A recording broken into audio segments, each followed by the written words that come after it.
भाई आज का हमारा टॉपिक है जियोग्राफी का chapter first, population density distribution growth and composition. ठीक है, इस चैप्टर के बारे में पढ़ेंगे। ये हमारा जियोग्राफी की जो हमारी सेकंड बुक है, ध्यान रखना सेकंड बुक का फर्स्ट चैप्टर है। सेकंड बुक कौन सी हमारी? जियोग्राफी की Indian people and economy, Bharat लोक अर्थव्यवस्था वाली बुक का फर्स्ट चैप्टर है population distribution density growth and composition वाले चैप्टर को हम आज भाई पढ़ेंगे। ये हमारी एग्जाम वॉरियर सीरीज से स्टार्ट हो रहा है ये वाला चैप्टर। इसमें हम पूरे चैप्टर की थ्योरी कंप्लीट कर देंगे इसी वीडियो के अंदर। ठीक है, इसी वीडियो के अंदर हमारी पूरी चैप्टर की थ्योरी कंप्लीट हो जाएगी। हमारे सारे जो question answers, main question answers आते हैं, हम उनको भाई कंप्लीट कर देंगे।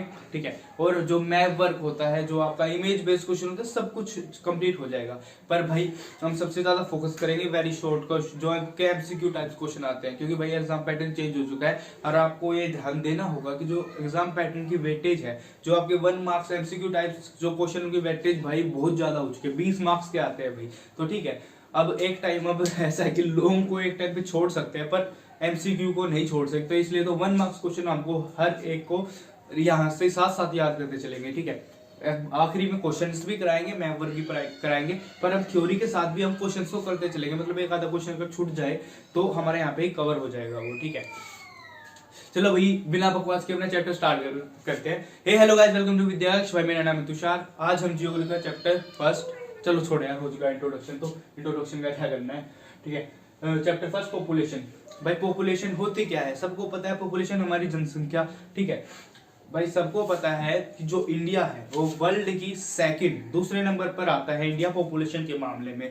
वर्ल्ड की सेकंड हाईएस्ट पॉपुलेशन इंडिया के अंदर पाई जाती है। ठीक है और फर्स्ट नंबर पे हमारा चाइना आता है। तो इंडिया वर्ल्ड की सेकंड हाईएस्ट पॉपुलस कंट्री है चाइना के बाद। और इंडिया की भाई जो टोटल पॉपुलेशन है 2011 के सेंसस के अकॉर्डिंग, ठीक है, 2011 में जो सेंसस हुआ था उसके अकॉर्डिंग इंडिया की पॉपुलेशन 1210 मिलियन, मतलब 121 करोड़। ठीक है, टोटल पॉपुलेशन है 2011 के सेंसस के अकॉर्डिंग।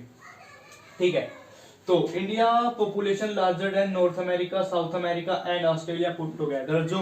जो इंडिया की पॉपुलेशन, टोटल पॉपुलेशन है भाई, मतलब जो इंडिया की एक टोटल पॉपुलेशन है, मान लो 121 करोड़। ठीक है, जो हमारी कंट्रीज है जैसे आपकी north America, south America and Australia, अगर इन तीनों कंट्रीज को भी अगर एक साथ जोड़ लेंगे, मिला लेंगे ना इनकी तो सबकी पॉपुलेशन को, तो भाई फिर भी इंडिया की पॉपुलेशन इनसे बहुत ज्यादा होती है। ठीक है, बहुत ज्यादा है इंडिया की पॉपुलेशन तीनों कंट्रीज से।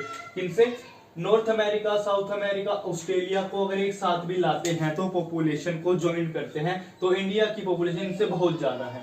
Large population put pressure on it's limited resources. ठीक है भाई, कोई भी कंट्री हुई, मान लो इंडिया हुआ, चाइना हुआ, भाई छोड़ो, ठीक है, पॉपुलेशन की बात हो रही है, कंट्रीज को छोड़ते हैं भाई। अगर कोई भी कंट्री होगी ना, जिस कंट्री में भाई लार्ज पॉपुलेशन होगी, मतलब कोई पॉपुलेशन है, जनसंख्या वो ज्यादा होगी, तो जो पॉपुलेशन होती है भाई वो put pressure on it's limited resources. ठीक है, तो पॉपुलेशन जो किस उस कंट्री के जो रिसोर्सेज, लिमिटेड रिसोर्सेज होते हैं, ठीक है, एक भाई हर कंट्री के पास एक सीमित संसाधन होते हैं, ठीक है, तो उन पे बहुत ज्यादा प्रेशर पड़ जाता है। ठीक है, तो प्रेशर हो जाता है लिमिटेड रिसोर्सेज पे and also responsible for socio economic problem in the country. ठीक है, और जो पॉपुलेशन होती है भाई, जिस कंट्री के अंदर जितनी ज्यादा पॉपुलेशन बढ़ेगी उस कंट्री में, ठीक है, जो सोशो इकोनॉमिक प्रॉब्लम, मतलब जो सोशल प्रॉब्लम्स होंगे या इकोनॉमिक प्रॉब्लम्स होंगी उस कंट्री के अंदर, उसके लिए जो आपकी बढ़ती हुई जनसंख्या है, पॉपुलेशन, और सबसे बड़ा रीजन होगा, रिस्पॉन्सिबल होगी उसके लिए वो। ठीक है, तो भाई हमारा इंट्रोडक्शन हो जाता है चैप्टर का कंप्लीट। ठीक है, क्या इसमें सेकंड मोस्ट पॉपुलेशन कंट्री सबको पता है यार, 1210 मिलियन 2011 के सेंसस में थी, ये तो छोड़ो यार, बकवास है। ठीक है, अब आते हैं हम अपने मेन चैप्टर पर। First population census in India was conducted in 1872, sorry 1872। ठीक है भाई, आपका 1 मार्क्स क्वेश्चन है, ध्यान रखना, पहले भाई ध्यान से समझ लो। फर्स्ट पॉपुलेशन सेंसस, इंडिया के अंदर जो पहली जनगणना हुई थी, सेंसस हुआ था, वो कंडक्ट किया गया था 1872, 1872 के अंदर भारत का जो पहली जनगणना है, सेंसस है, वो कंडक्ट किया गया था 1872। ठीक है, but it's first complete census was conducted only in 1981। मतलब 1872, 1872 में हमारा जो सेंसस वो हुआ तो था, पर उसको भाई कंप्लीट सेंसस नहीं माना जाता है। ठीक है, रिकॉर्ड्स के अकॉर्डिंग। तो पर जो हमारा फर्स्ट कंप्लीट सेंसस है उसको भाई जनगणना है उसको 1881 की जो जनगणना हुई थी उसको पूरी कंप्लीट सेंसस माना जाता है उसको, इसलिए उसको फर्स्ट ही कंडक्ट किया जाता है। अगर आप भाई बुक में पढ़ रहे हो कि जो इंडिया की फर्स्ट पॉपुलेशन सेंसस है इंडिया में 1872 में कंडक्ट हुआ, तो भाई इसका आंसर ये नहीं होगा क्योंकि ये भाई कंप्लीट सेंसस नहीं था हमारा, ठीक है। तो ये फर्स्ट कंप्लीट सेंसस हमारा कंडक्ट हुआ था 1881 में हमारा फर्स्ट कंप्लीट सेंसस हुआ था, जनगणना पूरे इंडिया में जो पहली जनगणना हुई थी 1881 में हुई थी। ध्यान रखना 1 मार्क्स क्वेश्चन है, बहुत ज्यादा इंपॉर्टेंट है, ठीक है। डिस्ट्रीब्यूशन ऑफ पॉपुलेशन, और भाई इंपॉर्टेंट क्वेश्चन है, चाहे अभी आप नोटबुक उठाओ और लिख लो, ठीक है, क्वेश्चन को लिख सकते हो, कोई नहीं है, ठीक है। आपकी वैसे बुक में भी दे रखा होगा ये क्वेश्चन, डिस्ट्रीब्यूशन ऑफ पॉपुलेशन। और जो पॉपुलेशन है हमारा अगला पॉइंट आता है डिस्ट्रीब्यूशन पॉपुलेशन, मतलब जो पॉपुलेशन है इंडिया की जो अलग अलग कंट्रीज है उनमें कैसे कैसे डिस्ट्रीब्यूट है, कैसे कैसे बट रखी है, ठीक है।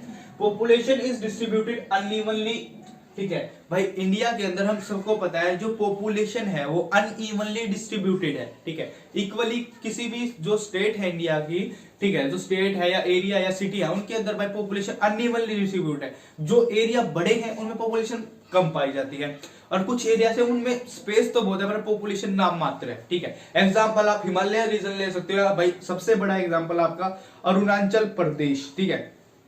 एरिया सबसे बड़ा है अरुणाचल प्रदेश का और भाई वहां पे पॉपुलेशन सबसे कम पाई जाती है, ठीक है। और आप दूसरे में एग्जांपल ले सकते हो ज्यादा पॉपुलेशन एरिया कम और ज्यादा में एग्जांपल आपको हो सकता है दिल्ली, भाई यूटी मानते हैं, बस यूटी है पर हम मान लेते हैं वैसे। पर भाई दिल्ली में जो स्पेस है दिल्ली का वो बहुत कम है पर दिल्ली की पॉपुलेशन बहुत ज्यादा है उस एरिया के मुताबिक उसके, ठीक है। डिस्ट्रीब्यूशन ऑफ पॉपुलेशन वाले में था ये हमारा, ठीक है। UP has the highest population, ठीक है। जो हमारा उत्तर प्रदेश है यूपी, ठीक है, उसके पास सबसे ज्यादा हाईएस्ट पॉपुलेशन पाई जाती है महाराष्ट्र, बिहार, वेस्ट बंगाल, आंध्र प्रदेश के मुकाबले, ठीक है। भाई सबको पता है यूपी एक बड़ी स्टेट है, ठीक है। वो तो उत्तर यूके है उसको अलग कर दिया गया था, ठीक है, उसके बाद हमारे यूपी बना था, ठीक है। पर सबसे ज्यादा हाईएस्ट पॉपुलेशन पाई जाती है महाराष्ट्र, बिहार, वेस्ट बंगाल, आंध्र प्रदेश को छोड़कर अगर मिलाएंगे तो यूपी के अंदर इन चारों जो ये स्टेट्स हैं इनसे ज्यादा पॉपुलेशन यूपी के अंदर है, उत्तर प्रदेश के अंदर। महाराष्ट्र, यूपी, बिहार, वेस्ट बंगाल, आंध्र प्रदेश, तमिलनाडु, मध्य प्रदेश, राजस्थान, कर्नाटक, गुजरात, ठीक है, अकाउंट फॉर 76% ऑफ पॉपुलेशन। जो आपकी ये कंट्रीज हैं, महाराष्ट्र हो गया, यूपी हो गया, बिहार हो गया, वेस्ट बंगाल हो गया, आंध्र प्रदेश हो गया, आपका तमिलनाडु हो गया, मध्य प्रदेश हो गया, राजस्थान, कर्नाटक, गुजरात, इन जो एक कंट्रीज आपकी सारी मतलब 7, 8 या 10 आपकी जितनी टोटल कंट्रीज हैं इनकी जो टोटल पॉपुलेशन है वो इंडिया की 76% पॉपुलेशन है। इन कंट्रीज के अंदर, स्टेट्स के अंदर ही इंडिया की 76% पॉपुलेशन पाई जाती है, ठीक है। आपकी कंट्रीज के अंदर 76% पॉपुलेशन पाई जाती है हमारे देश के इन कंट्रीज के अंदर। अरुणाचल प्रदेश अब आता है, अरुणाचल प्रदेश के अंदर हमारे जो पॉपुलेशन का हिस्सा है वो 0.11%, ठीक है। अरुणाचल प्रदेश के अंदर हमारी पॉपुलेशन पाई जाती है, ये सबसे लो डिस्ट्रीब्यूशन है पॉपुलेशन का, ठीक है। और जो हमारा उत्तराखंड है, उत्तराखंड के अंदर यूके के अंदर भाई हम मानते हैं उनका जो उत्तराखंड है, ठीक है, वो थोड़ा माउंटेनियस इलाका पड़ जाता है, पहाड़ी इलाका पड़ जाता है, इसलिए वहां पे पॉपुलेशन कम पाई जाती है, ठीक है। तो वहां पे 0.84% पॉपुलेशन पाई जाती है हमारी पूरी कंट्री की। 0.85 नहीं है वो, ध्यान रखना, 1% से भी कम है, 0.84% पॉपुलेशन पाई जाती है हमारी कंट्री की, ठीक है, उत्तराखंड में। और अब आता है जम्मू कश्मीर। जम्मू कश्मीर में हमारे कंट्री की 1.04% पॉपुलेशन पाई जाती है, ठीक है। एंड हाई जियोग्राफिकल एरिया, ठीक है, कुछ हमारी स्टेट्स कंट्री के अंदर कुछ स्टेट्स ऐसी हैं जिनका जो जियोग्राफिकल एरिया मतलब जो भौगोलिक क्षेत्र है उनका वो बहुत ज्यादा है, एरिया बड़ा है, पर जो पॉपुलेशन डेंसिटी है उनका जो पॉपुलेशन है वो बहुत ज्यादा लो पॉपुलेशन पाई जाती है उनके अंदर। आपका सबसे बड़ा एग्जांपल इसका अरुणाचल प्रदेश है, एरिया बहुत बड़ा है इसका, ठीक है, पर इसके जो पॉपुलेशन की डेंसिटी है वो बहुत ज्यादा कम है, इसके अंदर पॉपुलेशन बहुत ज्यादा लो पाई जाती है, ठीक है। अब आता है हमारा factor responsible for uneven distribution of population. कौन कौन से फैक्टर रिस्पॉन्सिबल हैं जो पॉपुलेशन ये अनइवनली डिस्ट्रीब्यूट हुई है हमारी कंट्री के अंदर, कौन कौन से फैक्टर रिस्पॉन्सिबल है इसके लिए, ठीक है। फिजिकल फैक्टर, पहला फैक्टर आता है फिजिकल, दूसरा है हमारा सोशियो इकोनॉमिक और तीसरा हमारा हिस्टोरिकल फैक्टर। पहले हम भाई फिजिकल फैक्टर के बारे में बात करते हैं, ठीक है। Climate, water, terrain, transport. भाई पहले इनको पढ़ने से पहले एक चीज का ध्यान रखना, आपका ये क्वेश्चन 4 मार्क्स में आ सकता है कि how explain distribution of population, या आपको ये 2 मार्क्स में 3 मार्क्स में ये पूछा जा सकता है कौन कौन से फैक्टर पॉपुलेशन डिस्ट्रीब्यूशन पॉपुलेशन को अनइवन है, ठीक है, या अफेक्ट करते हैं, कौन कौन से फैक्टर पॉपुलेशन डिस्ट्रीब्यूशन को अफेक्ट करते हैं, ठीक है। 3 factor, physical, socio economic, historical factor, ठीक है। पहले आता है हमारा फिजिकल फैक्टर। फिजिकल फैक्टर कैसे अफेक्ट करता है पॉपुलेशन डिस्ट्रीब्यूशन को? पहला क्लाइमेट, फिजिकल फैक्टर में हमारा क्लाइमेट आ गया, मतलब या जिस स्टेट के अंदर या ठीक है आपका जो क्लाइमेट है वो अच्छा होगा, वहां पर लोग रहना ज्यादा पसंद करेंगे, जहाँ पे इन्वायरमेंटल स्टेबिलिटी होगी, ठीक है। इनस्टेबिलिटी, जहाँ पे इन्वायरमेंट में ज्यादा इनस्टेबिलिटी होती है वहां पर लोग रहना पसंद नहीं करते, ठीक है। या मान लो आपको कोई रीजन है जहां पर यार बहुत ज्यादा गर्मी होती है, मतलब हद से ज्यादा, ठीक है, या वहां पे बहुत ज्यादा ठंड पड़ती है, तो वहां पर लोग रहना पसंद नहीं करते, वहां पे आपकी जो पॉपुलेशन होगी वो लो पॉपुलेशन पाई जाएगी उस एरिया में, ठीक है। और जो आपके नॉर्मल एरियाज होंगे जैसे आपके रिवर प्लेन्स हो गए, ठीक है, गंगा प्लेन्स हो गए, या जो नॉर्मल कंडीशन आपकी थोड़ा नीचे की तरफ आ जाते हैं माउंटेन से, ठीक है, आपका जो पंजाब, हरियाणा, उत्तर प्रदेश, दिल्ली, ठीक है, इन स्टेट्स के अंदर आपकी पॉपुलेशन नॉर्मल पाई जाती है, ठीक है। अब आता है वाटर, और जहां पर लोगों को वाटर सप्लाई इजिली प्रोवाइड हो जाएगी, उनको पानी आसानी से मिल जाएगा, लोग वहां रहना पसंद करेंगे, ठीक है, ठीक है। गंगा प्लेन्स आपका सबसे बड़ा एग्जांपल है, मतलब जो इंडिया के अंदर जहां से रिवर कोस्टल एरियाज है, रिवर एरियाज है, जहां से नदियां जा रही होती है, गंगा प्लेन्स लगा लो आप, सबसे ज्यादा पॉपुलेटेड एरिया पाए जाते हैं इंडिया के अंदर, वे एरिया, ठीक है, सबसे ज्यादा पॉपुलेटेड होते हैं। आप टेरिटोरियल एरिया भी लगा सकते हो। ट्रांसपोर्ट सबसे बड़ा फिजिकल फैक्टर है पॉपुलेशन का, जहां पर ट्रांसपोर्ट फैसिलिटी अच्छी से प्रोवाइड होगी, ठीक है, मतलब ट्रांसपोर्ट फैसिलिटी भाई अच्छी है, वहां पे कोई मतलब आने जाने में कोई दिक्कत है ही नहीं, ट्रांसपोर्ट बहुत अच्छे से सर्विस चल रही है, तो वो लोग वहां पर रहना पसंद करेंगे यार, उनको आने जाने में कोई दिक्कत ही नहीं हो रही है, जब चाहे जब जा सकते हैं, जब चाहे जब आ सकते हैं, उनकी मर्जी के मालिक है वे, तो वो वहां रहना भी पसंद करते हैं, तो फिजिकल फैक्टर हो जाता है कंप्लीट। अब आते हैं सोशियो इकोनॉमिक फैक्टर, कि जो सोशियो इकोनॉमिक फैक्टर है वो कैसे अफेक्ट करता है डिस्ट्रीब्यूशन ऑफ पॉपुलेशन को, ठीक है। सेटल्ड एग्रीकल्चर, कुछ एरियाज ऐसे होते हैं जहां पर सेटल्ड एग्रीकल्चर होता है, ठीक है, मतलब एक सेटल्ड एग्रीकल्चर फिक्स होता है कि यहाँ पे एग्रीकल्चर होगा, यहाँ पे लोग खेती ही करेंगे, तो ठीक है, वह पॉपुलेशन फिक्स होगी भाई, ठीक है, कि भाई यहाँ पे रूरल एरियाज में मतलब जो लोग एग्रीकल्चर करेंगे वही रहेंगे, ठीक है, या जिनको एग्रीकल्चर वाले एरिया में रहना पसंद है वे रहेंगे। Settle agriculture development, pattern of human settlement, agriculture जहाँ पे एग्रीकल्चर की डेवलपमेंट हुई होगी वहां पे पॉपुलेशन ज्यादा मिलेगी, ठीक है, क्योंकि ठीक है। और पैटर्न ऑफ ह्यूमन सेटलमेंट, जहां का ह्यूमन सेटलमेंट का पैटर्न अच्छा होगा वहां पे भी आपकी पॉपुलेशन डिस्ट्रीब्यूशन अच्छी मिलेगी, ठीक है। ह्यूमन सेटलमेंट का जो पैटर्न है वो बेकार होगा तो भाई वहां पे रहना कौन पसंद करेगा, कोई नहीं करेगा, तो ह्यूमन सेटलमेंट का जो पैटर्न है वो अच्छा होगा। डेवलपमेंट ऑफ ट्रांसपोर्ट, जो ट्रांसपोर्ट का डेवलपमेंट है, मतलब आपके जो माउंटेनियस एरिया, तो भाई सबको पता है वहां पे ट्रांसपोर्ट की जो फैसिलिटी है वो अच्छे से डेवलप नहीं हो पाती, ना ही भाई माउंटेनियस एरिया में आपकी ट्रेन चलती है, ठीक है भाई, रोड्स भी का कभी कुछ नहीं पता होता कब ब्लॉक हो जाए, ठीक है, पहाड़ से कोई पत्थर आगे गिर गया रोड ब्लॉक, कोई नहीं होता वहां पे, ट्रांसपोर्ट डेवलपमेंट अच्छे से नहीं हो पाती है, इसलिए पॉपुलेशन कम पाई जाती है जो माउंटेनियस एरियाज होते हैं, इसलिए जो सोशियो इकोनॉमिक फैक्टर है वो भी रिस्पॉन्सिबल होते हैं पॉपुलेशन डिस्ट्रीब्यूशन के लिए, ठीक है। अब आता है इंडस्ट्रीज, इंडस्ट्रीज कैसे पॉपुलेशन डिस्ट्रीब्यूशन के लिए रिस्पॉन्सिबल है, मतलब मान लीजिए आपका कोई एरिया है वहां पे किसी ने भाई इंडस्ट्री लगी हुई है, तो भाई वहां पे इंडस्ट्री लगी हुई है, वहां पर हर चीज की जरूरत होगी, पानी, खाना, रहना, रोटी, कपड़ा, मकान, ठीक है, तो वहां पर लोग आके सेटल होंगे, वहां पर जॉब करेंगे, वहां पे उनको हर चीज की अवेलेबिलिटी चाहिए होगी, खाना पीना, नहाना सोना, ठीक है, हर चीज चाहिए, घूमना फिरना, तो वहां पे इंडस्ट्री भी एक आपका सोशल इकोनॉमिक फैक्टर के अंदर आता है, ठीक है, इकोनॉमिक फैक्टर है इंडस्ट्रीज वैसे आपका है, जिससे पॉपुलेशन डिस्ट्रीब्यूशन रिस्पॉन्सिबल होता है। अर्बनाइजेशन मतलब शहरीकरण कैसे रिस्पॉन्सिबल है पॉपुलेशन डिस्ट्रीब्यूशन के लिए, जिस एरिया में आपका अर्बनाइजेशन होगा, शहरीकरण होगा, ठीक है भाई, कुछ लोग ऐसे होते हैं जो भाई अब रूरल एरियाज में रहना पसंद नहीं करते, क्योंकि वहां पे भाई जो लोग हैं वो ज्यादा एथनिक होते हैं, ठीक है, उनकी सोच ऐसी होती है, मतलब वे ओपन माइंड लोग रहना पसंद करते हैं शहर की तरफ, ठीक है, वे ये चाहते हैं कि हम पे कोई पाबंदी ना हो, वे फ्री एक सिक्योरिटी वाली लाइफ में जीना पसंद करते हैं, ठीक है।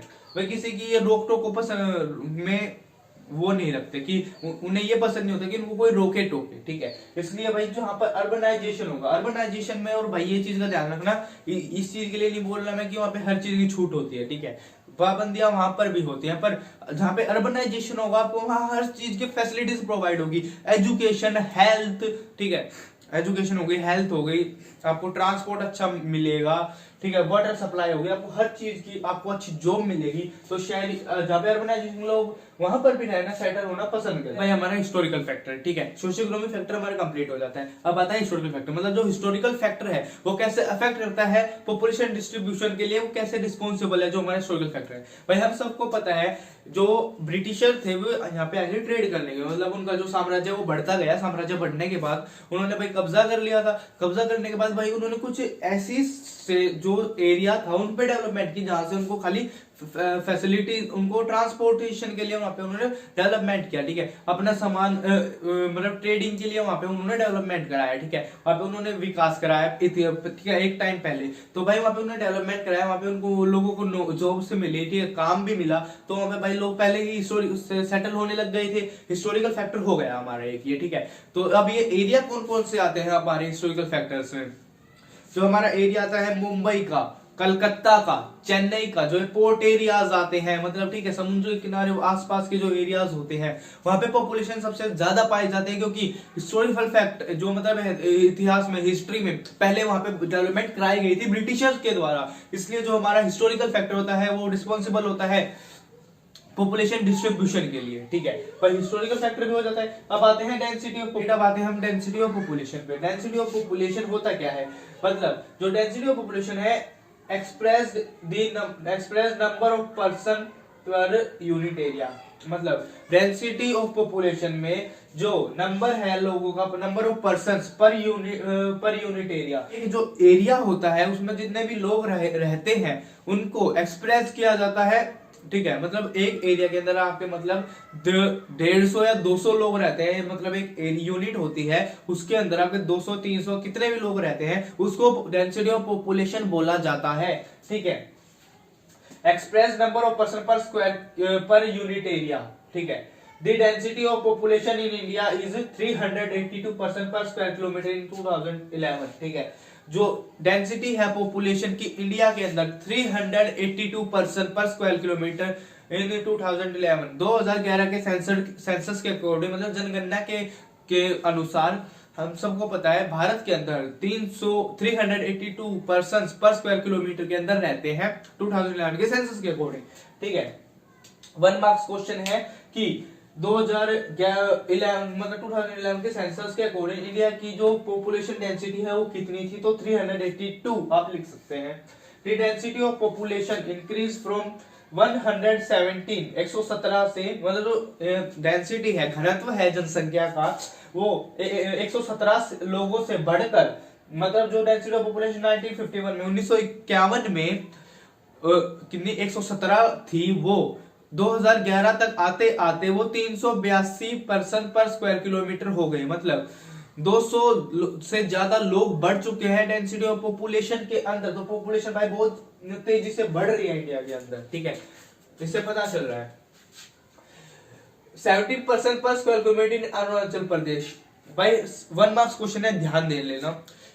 वो एरिया कौन सा है जिसके अंदर सबसे ज्यादा लो डेंसिटी ऑफ पॉपुलेशन पाई जाती है? 1 मार्क्स क्वेश्चन है, इसका आंसर है आपका अरुणाचल प्रदेश, क्योंकि अरुणाचल प्रदेश के अंदर आपका 17 लोग रहते हैं, 17% रहते हैं पर स्क्वायर किलोमीटर के अंदर, ठीक है। सबसे कम पॉपुलेशन डेंसिटी है हमारी इंडिया के अंदर, इस स्टेट के अंदर सबसे ज्यादा लो पॉपुलेशन डेंसिटी पाई जाती है, ठीक है, अरुणाचल प्रदेश।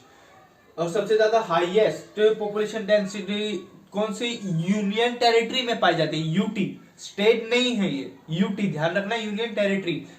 अगर पूछा जाए तो यूनियन टेरिटरी पूछा जाए तो हम दिल्ली लिखेंगे, अगर स्टेट पूछा जाए तो भाई हम उसकी जगह बिहार लिखेंगे, क्योंकि बिहार के अंदर 1102 लोग पाए जाते हैं पर स्क्वायर किलोमीटर के अंदर। सबसे ज्यादा पॉपुलेशन डेंसिटी है अगर स्टेट में होगी तो बिहार का नाम आएगा, आंसर में बिहार आएगा। और आपका ये क्वेश्चन 1 मार्क्स में सबसे ज्यादा पूछा जाता है भाई, पिछले साल भी एमसीक्यू में ये पूछा गया था, ठीक है। तो ध्यान रखना, बिहार के अंदर 1102 लोग रहते हैं, ठीक है, एमसीक्यू में ही आएगा आपका ये। यूटी पूछा जाए तो भाई सिंपल सी बात है, दिल्ली आप लिख सकते हैं।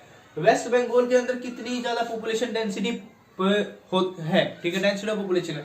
एक चीज का ध्यान रखना, आपकी जो पॉपुलेशन डेंसिटी मैं बता रहा हूं आपको ये याद रखनी है। आपसे ये भी पूछा जा सकता है कि बिहार के अंदर, यूपी के अंदर या इन स्टेट के अंदर पॉपुलेशन डेंसिटी कितनी है। दिल्ली के अंदर पॉपुलेशन डेंसिटी कितनी है? 11,297 11,297 पर्सन पर स्क्वायर किलोमीटर पॉपुलेशन डेंसिटी है दिल्ली की, ठीक है, ऐसे लिखना होता है।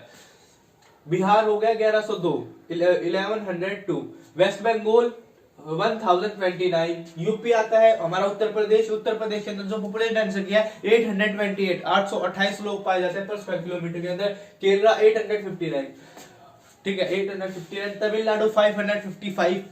और जो आपकी हाई, और ये जो आपकी स्टेट्स है, हायर डेंसिटीज है इन स्टेट्स की। और जो आपकी स्टेट्स है जैसे असम, गुजरात, आंध्र प्रदेश, हरियाणा, झारखंड, उड़ीसा, ठीक है, जो आपकी स्टेट्स है इनके अंदर आपकी जो डेंसिटी है पॉपुलेशन की, वो मॉडरेट डेंसिटी पाई जाती है। नॉर्मल पॉपुलेशन मतलब जो डेंसिटी है आपका घनत्व है वो नॉर्मल पाया जाता है इन एरियाज में। हाई पॉपुलेशन, हाई डेंसिटीज वाले एरिया आपके ये थे जो हमने ऊपर पढ़े हैं, Delhi, Bihar, West Bengal, UP, Kerala state, Tamil Nadu, ठीक है। लो में आपका अरुणाचल, सबसे जो lowest density of population Arunachal Pradesh. 1 marks question है, ध्यान रखना भाई, ठीक है। हिमालय स्टेट है लो पॉपुलेशन डेंसिटी, और जब हमारी हिमालय स्टेट्स है मतलब जो माउंटेनियस एरिया है उनमें लो पॉपुलेशन डेंसिटीज पाई जाती है। एंड गंगा प्लेन्स है हाई पॉपुलेशन डेंसिटी। सबको पता है जो ऊंचाई के इलाके होंगे, माउंटेनियस रीजन होंगे, वहां पे पॉपुलेशन कम पाई जाएगी, तो पॉपुलेशन कम होगी तो पॉपुलेशन डेंसिटी भी कम होगी। और जो हमारे गंगा प्लेन्स होते हैं, ठीक है, रिवर वैलीज होते हैं, वहां पे भाई पॉपुलेशन हाई पाई जाती है। हाई पॉपुलेशन पाई जाएगी तो पॉपुलेशन डेंसिटी भी ज्यादा होगी, क्योंकि भाई वहां पे पॉपुलेशन हाई क्यों पाई जाती है? क्योंकि वहां पे हर फैसिलिटीज आपको इजीली प्रोवाइड हो जाती है, पानी मिल जाता है, रहना खाना सब आसान होता है, ठीक है, कोई प्रॉब्लम वहां पे नहीं होती है। ट्रांसपोर्ट भी प्लेन एरिया, जो आपका प्लेन एरिया होता है वहां पे ट्रांसपोर्ट फैसिलिटी डेवलपमेंट भी अच्छे तरीके से हो जाती है। इसलिए हमारा डेंसिटी ऑफ पॉपुलेशन वाला टॉपिक भाई अब हो जाता है कंप्लीट। हमारा नया टॉपिक आता है ग्रोथ ऑफ पॉपुलेशन, मतलब पॉपुलेशन की ग्रोथ कैसे होती है, ग्रोथ ऑफ पॉपुलेशन होता क्या है। आपका 2 मार्क्स में पूछा जा सकता है कि growth, what is growth of population. उसमें 2 मार्क्स में पूछा जाता है खाली, तो आप ये लिख सकते हैं ग्रोथ ऑफ पॉपुलेशन की डेफिनेशन लिख दी, ये होता क्या है। ग्रोथ ऑफ पॉपुलेशन क्या टाइप्स के होते हैं? 2 टाइप्स के, नेचुरल और इंड्यूस, ठीक है। अगर भाई आपका ये क्वेश्चन ध्यान रखना, वैसे ग्रोथ ऑफ पॉपुलेशन आपका 4 में या 6 मार्क्स में भी आ जाता है। इसमें आपको अगर 6 मार्क्स में अगर आपका ये आता है तो आपको भाई ग्रोथ ऑफ पॉपुलेशन के बारे में लिखना होगा कि 2 टाइप्स की होती है। फिर आपके इसको पॉपुलेशन ग्रोथ की स्टेजेस भी लिखनी होंगी, स्टेज 1, स्टेज 2, स्टेज 3, स्टेज 4, जब आपका जाके आंसर कंप्लीट होगा 1 या 1.5 पेज के अंदर, ठीक है। अब आता है ग्रोथ ऑफ पॉपुलेशन होता क्या है। Change in the number of people in a particular area between 2 point of time, मतलब जो हमारा ग्रोथ ऑफ पॉपुलेशन होता है, it is change in the number of people, मतलब ग्रोथ ऑफ पॉपुलेशन में हमारा चेंज होता है जो नंबर ऑफ पीपल होते हैं in a particular area between 2 point of time. एक पर्टिकुलर एरिया के अंदर जो लोगों की जनसंख्या, नंबर है लोगों का, वो चेंज होता है 2 पॉइंट ऑफ टाइम में। ध्यान रखना, between 2 point of time the number of people will be change, उसको ग्रोथ ऑफ पॉपुलेशन बोला जाता है। वो नेगेटिव हो या पॉजिटिव, उससे कोई मतलब नहीं, चेंज होना चाहिए, ठीक है। हमारा ग्रोथ ऑफ पॉपुलेशन 2 टाइप की होती है, ठीक है, नेचुरल ग्रोथ, इंड्यूस ग्रोथ। अब नेचुरल इंड्यूस के बारे में पढ़ते हैं। जो हमारी नेचुरल ग्रोथ ऑफ पॉपुलेशन होती है, natural growth is analysed by CBR and CDR, ठीक है। जो हमारी नेचुरल ग्रोथ ऑफ पॉपुलेशन मतलब नेचुरल ग्रोथ ऑफ पॉपुलेशन होती है, उसको एनालाइज किया जाता है क्रूड बर्थ रेट से एंड क्रूड डेथ रेट से को मेजर कर हमारा जो क्या बोलते हैं, हाँ, नेचुरल ग्रोथ ऑफ पॉपुलेशन को मेजर किया जाता है। जो हमारे जन्म दर होता है और जो मृत्यु दर होता है उसको मेजर करके हमारा नेचुरल ग्रोथ ऑफ पॉपुलेशन निकाला जाता है। अब आता है induced population growth. Growth of population होता क्या है? Induced population growth is calculated with the immigration and out migration. जो हमारी इंड्यूस्ड ग्रोथ होती है पॉपुलेशन की, उसको कैलकुलेट किया जाता है इमिग्रेशन और आउट माइग्रेशन के उससे, मतलब जो लोगों का आना, एक स्टेट में आना और एक स्टेट से जाना होता है, उससे हमारा इंड्यूस ग्रोथ ऑफ पॉपुलेशन को मेजर किया जाता है। मतलब कितने लोग आए, कितने लोग यहां से गए, उसको ग्रोथ ऑफ पॉपुलेशन बोला जाता है। इंड्यूस ग्रोथ में इमिग्रेशन और आउट माइग्रेशन के उससे एनालाइज किया जाएगा, और जो हमारा नेचुरल ग्रोथ होगा उसके उससे crude birth rate and crude death rate के उससे एनालाइज किया जाएगा, कितने लोग मरे, कितने बच्चे पैदा हुए। ठीक है, The annual growth is 1.64% in 2011, और इंडिया की जो टोटल पॉपुलेशन ग्रोथ है 2011 में जब सेंसस हुआ उसके बाद जो इंडिया की पॉपुलेशन ग्रोथ थी 1.64% पाई गई थी। ठीक है, 1.64% पॉपुलेशन ग्रोथ है 2011 में। पॉपुलेशन की एनुअल ग्रोथ है जो वो है 1.64%। टोटल पॉपुलेशन में से हर साल, मतलब हर एनुअली हर साल 1.6% पॉपुलेशन बढ़ जाएगी। ठीक है, स्टेजेस ऑफ पॉपुलेशन ग्रोथ। अब आता है स्टेजेस, कौन कौन सी स्टेजेस होती है पॉपुलेशन ग्रोथ की। ठीक है, इंपॉर्टेंट है, ध्यान रखना, इनमें से आपको खाली एक स्टेज भी पूछी जा सकती है 3 मार्क्स में, कि कमेंट कीजिए स्टेज के ऊपर कि इसमें क्या क्या हुआ था। ठीक है, तो ध्यान देना हर स्टेज पे, हर स्टेज इंपॉर्टेंट है। पहले आती है हमारी स्टेज 1। स्टेज 1 कौन सी है? 1901 से 1921 के बीच की स्टेज को हम स्टेज 1 बोला जाता है हमारा। ठीक है, पहली बात ध्यान रखना 1901 से 1921 और 1901, ठीक है, कि जो स्टेज होती है उसको स्टेज फर्स्ट बोला जाता है। स्टेज फर्स्ट में, ठीक है, 1901 से 1921 के बीच में जो पॉपुलेशन ग्रोथ थी हमारी वो स्टैग्नेंट ग्रोथ थी। ठीक है, मतलब जो पॉपुलेशन की ग्रोथ थी वो स्थिर थी, मतलब नाम मात्र ही थी, स्थिर रुक रखी थी पॉपुलेशन ग्रोथ, नहीं बढ़ रहा था नहीं घट रहा था, स्टेबल था, स्टैग्नेंट था। ठीक है, लो ग्रोथ रेट। ठीक है, और जो ग्रोथ रेट था, मतलब जो जन्म दर था, ग्रोथ रेट था, वो आपका लो था, लो ग्रोथ रेट था। इसमें आपका birth rate and death rate were high, और जो बर्थ रेट है और डेथ रेट है, मतलब जन्म दर है और मृत्यु दर है, वो बहुत ज्यादा था, क्योंकि भाई हेल्थ फैसिलिटीज इतनी अच्छी नहीं थी, और किसी को भाई जो मेडिकल फैसिलिटीज होती है, फैमिली प्लानिंग होती है, प्रोटेक्शंस होती हैं, इनके बारे में किसी को कुछ नहीं पता था। ठीक है, उस टाइम के लोग ऐसा मानते थे कि जितना बड़ा परिवार उतनी ज्यादा वर्किंग पॉपुलेशन होगी। ठीक है, मतलब ये सोचते थे कि यार जितना बड़ा परिवार होगा हम उतने ही ज्यादा स्ट्रॉन्ग हो जाएंगे। आज के टाइम में सबको पता है भाई, जो लोग होते हैं वो 1 या 2 बच्चे ही अफोर्ड कर पाते हैं। पहले भाई ये नहीं था अफोर्ड कर पाएंगे, नहीं कर पाएंगे। पहले जो बच्चे थे उनको, या जो, ठीक है, पॉपुलेशन उनको उसके एक एसेस के उसमें इस्तेमाल किया जाता है, मतलब उनके बच्चे होते थे, ज्यादा हो गए, मतलब 5-6 बच्चे हो गए तो उनको भाई खेतों में ही उनको अपने साथ काम कराते थे। ठीक है, एसेस के उससे इस्तेमाल किया जाता था उनको। ठीक है, तो हाई बर्थ रेट था, हाई डेथ रेट था, पुअर मेडिकल फैसिलिटीज। ठीक है, जो मेडिकल फैसिलिटीज थी वो बहुत बेकार थी, पुअर मेडिकल फैसिलिटीज थी। लो लिटरेसी रेट, जो साक्षरता दर था वो बहुत ज्यादा कम था, लो लिटरेसी रेट था स्टेज फर्स्ट में। Insufficient diet of food and basic facilities, और इनसफिशिएंट डाइट थी। ठीक है, ध्यान रखना, जो लोगों की डाइट थी वो इनसफिशिएंट थी, पूरी नहीं, मतलब पेट भर के भी खाना नहीं मिल पाता था, और जो बेसिक नीड्स फैसिलिटीज थी वो भी अच्छे से प्रोवाइड नहीं हो पाती थी, वो भी इनसफिशिएंट थी। ठीक है, बेसिक नीड्स में आप कुछ भी लगा लो, रोटी कपड़ा मकान। ठीक है, अब आता है हमारा स्टेज सेकंड। स्टेज सेकंड हमारी कौन सी होती है? 1921 से लेके 1951 के बीच की जो टाइम पीरियड होता है हमारे, वो स्टेज सेकंड में आता है। स्टेज सेकंड में हमारी पॉपुलेशन ग्रोथ ऑफ पॉपुलेशन कैसी थी? ठीक है, 1921 से 1951 के बीच में जो स्टेडी ग्रोथ थी, मतलब ग्रोथ तो हो रही थी पर बहुत स्लो, स्टेडी ग्रोथ थी हमारी। ठीक है, ध्यान रखना, स्टेडी ग्रोथ थी। Improvement in health and sanitisation. ठीक है, जो हमारा स्टेज सेकंड आती है 1921 से 1951 के बीच का जो टाइम पीरियड होता है, उसमें हमारी इंप्रूवमेंट होती है हेल्थ फैसिलिटीज में और सैनिटाइजेशन, मतलब जो शौचालय बनाए दिए जाते हैं उनमें भी थोड़ा बहुत इंप्रूवमेंट हो जाता है। ठीक है, फैसिलिटीज में। एंड लो मोर्टेलिटी, और जो मृत्यु दर था वो भी कम हो जाता है, क्योंकि भाई हेल्थ फैसिलिटीज में थोड़ा इंप्रूवमेंट होता है तो लोगों का जो मोर्टेलिटी होती है वो भी कम हो जाती है, लोग मरना कम हो जाते हैं। बेटर ट्रांसपोर्ट फैसिलिटीज, जो ट्रांसपोर्ट की फैसिलिटीज हैं वो बढ़ जाती है, वो अच्छी बेटर हो जाती है, ठीक है। ट्रांसपोर्ट की फैसिलिटी बढ़ जाती है, बस ट्रेन फैसिलिटीज प्रोवाइड हो जाती है, अच्छी फैसिलिटीज हो जाती है। हाई बर्थ रेट एंड, ठीक है, जो बर्थ रेट था मतलब जन्म दर था बच्चों का वो हाई हो जाता है, बर्थ रेट हाई हो जाता है and decline in death rate. और जो मतलब जो पहले स्टेज फर्स्ट में जो बर्थ रेट और डेथ रेट दोनों ही हाई थे, अब बर्थ रेट हाई रह जाता है, डेथ रेट थोड़ा कम हो जाता है हेल्थ फैसिलिटीज के इंप्रूव होने के कारण, क्योंकि अब वहां उनको ट्रीटमेंट मिल रहा है, इसलिए हेल्थ रेट डिक्लाइन हो गया है।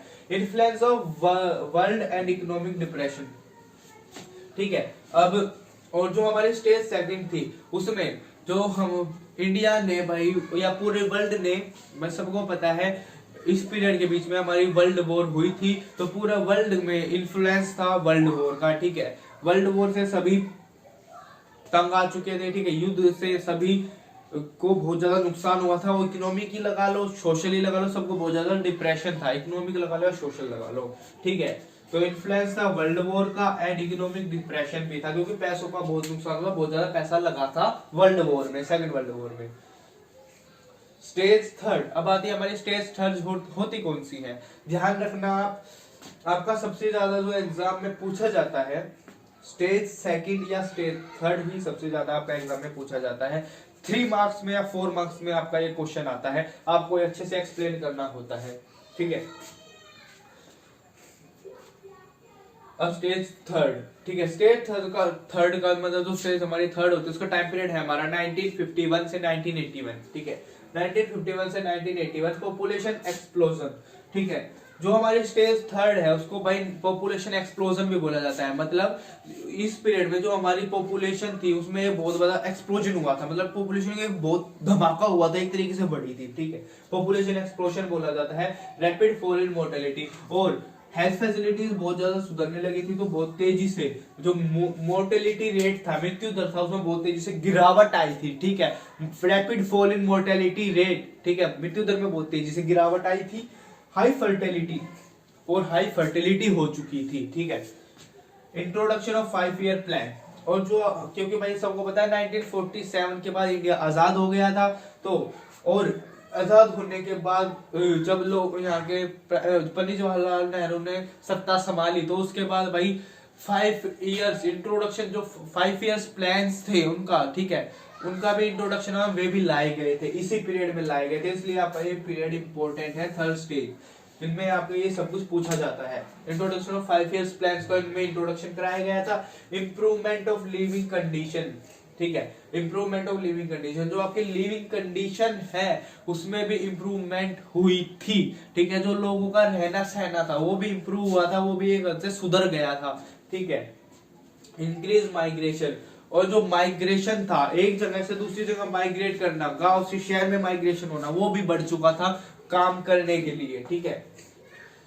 और भाई ध्यान रखना, जो अगर आपका एग्जाम में आता भी है तो ये ऐसे नहीं लिखना है जैसे मैंने लिखा है, ठीक है, कि ऐसे ही 3-4 लाइनों में कंप्लीट कर दो, ठीक है।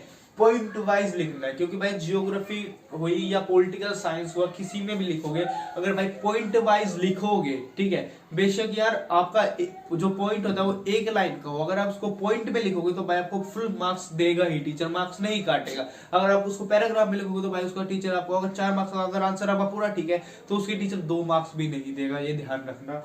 अगर आपको पूरे इसमें 3 जितने का भी आता है, 3 का आता है, 4 का आता है, पूरे मार्क्स चाहिए, तो भाई ये लिखना होगा कि जो स्टेज थर्ड थी वो टाइम पीरियड ये था हमारा, पॉपुलेशन एक्सप्लोजन वाला पीरियड बोला जाता है इसको, ठीक है।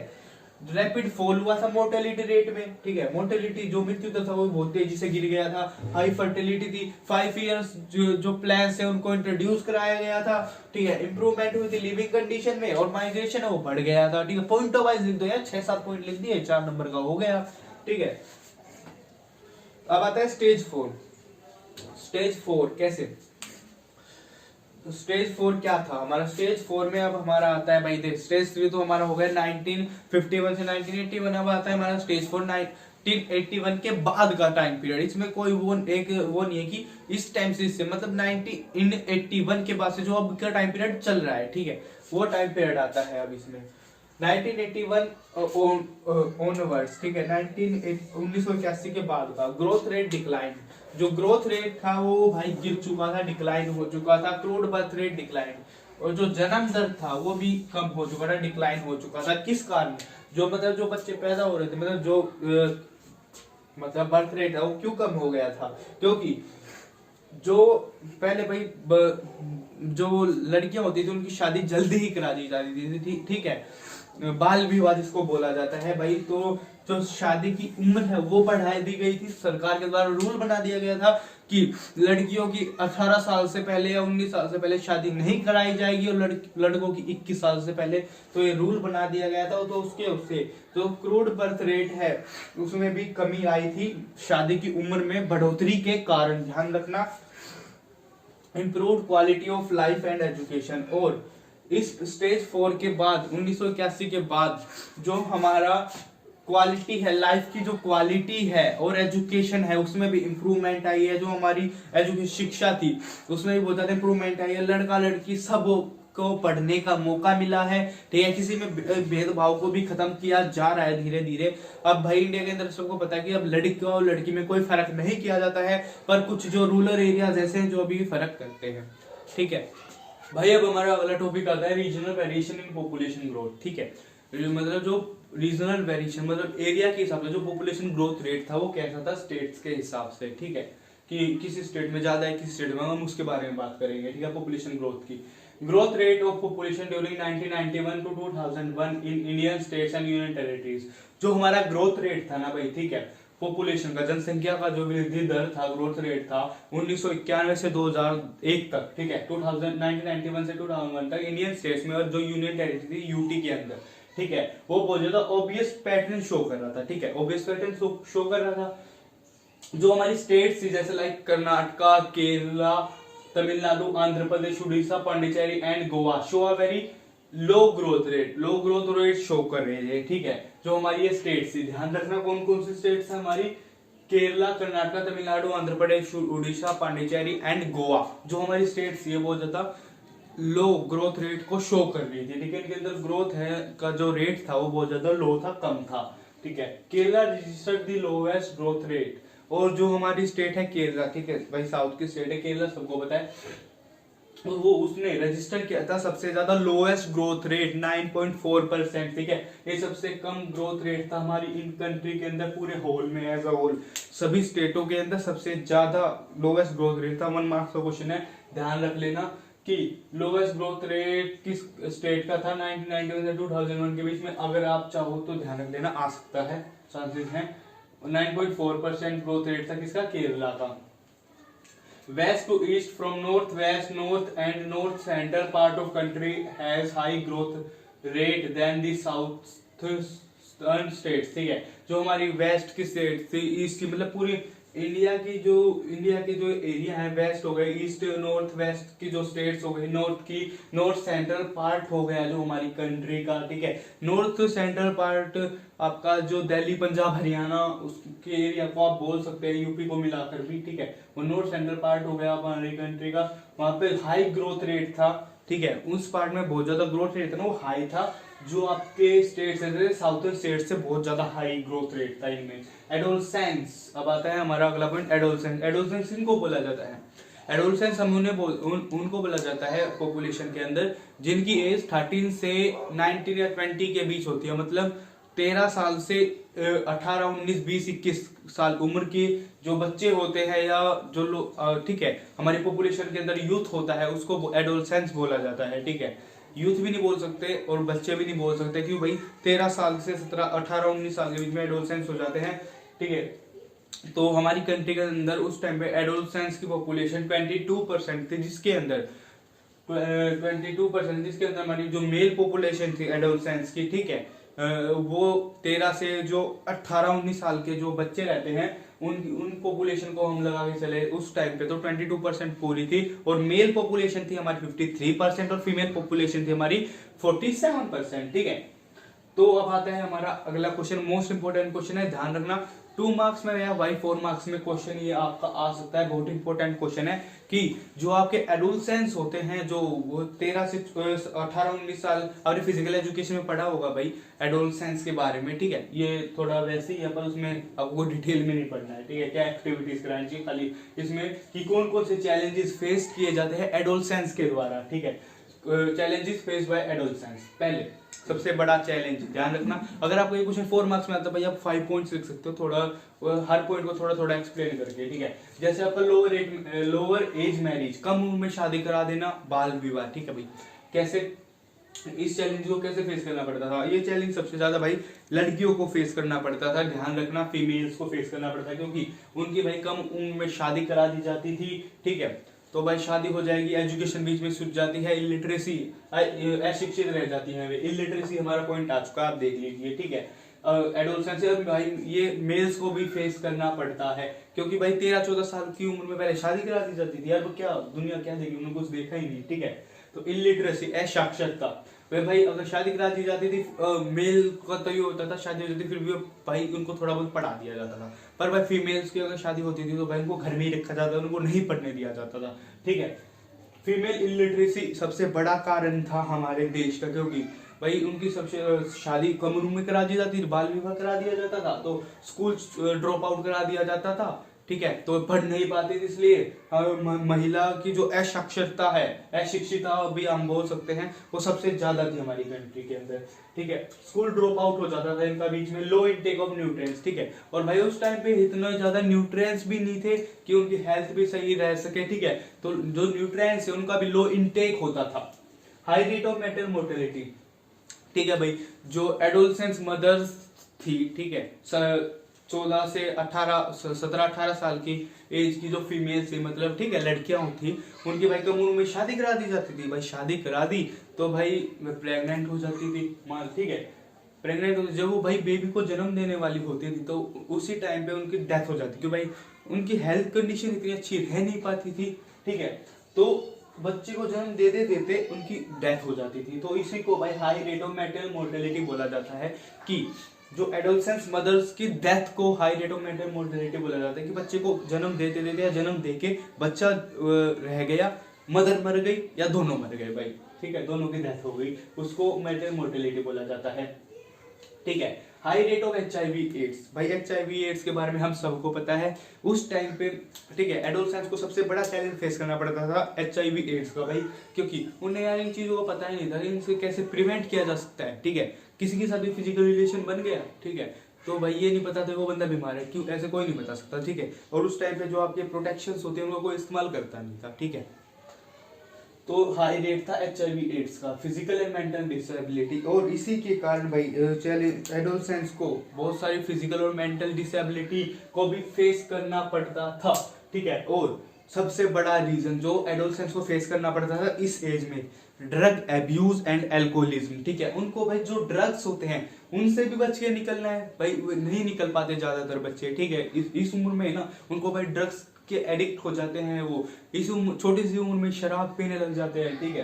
तो ड्रग एब्यूज और एल्कोहलिज्म का सबसे बड़ा चैलेंज था उनके सामने, ठीक है भाई। हम सब जानते हैं कि 2014 के बाद हमारी गवर्नमेंट ने बीजेपी ने इलेक्शन जीत लिए थे 2014 के, ठीक है। उसके बाद हमारी गवर्नमेंट बीजेपी चला रही है, ठीक है।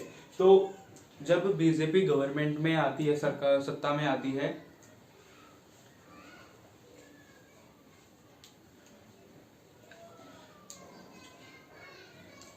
नेशनल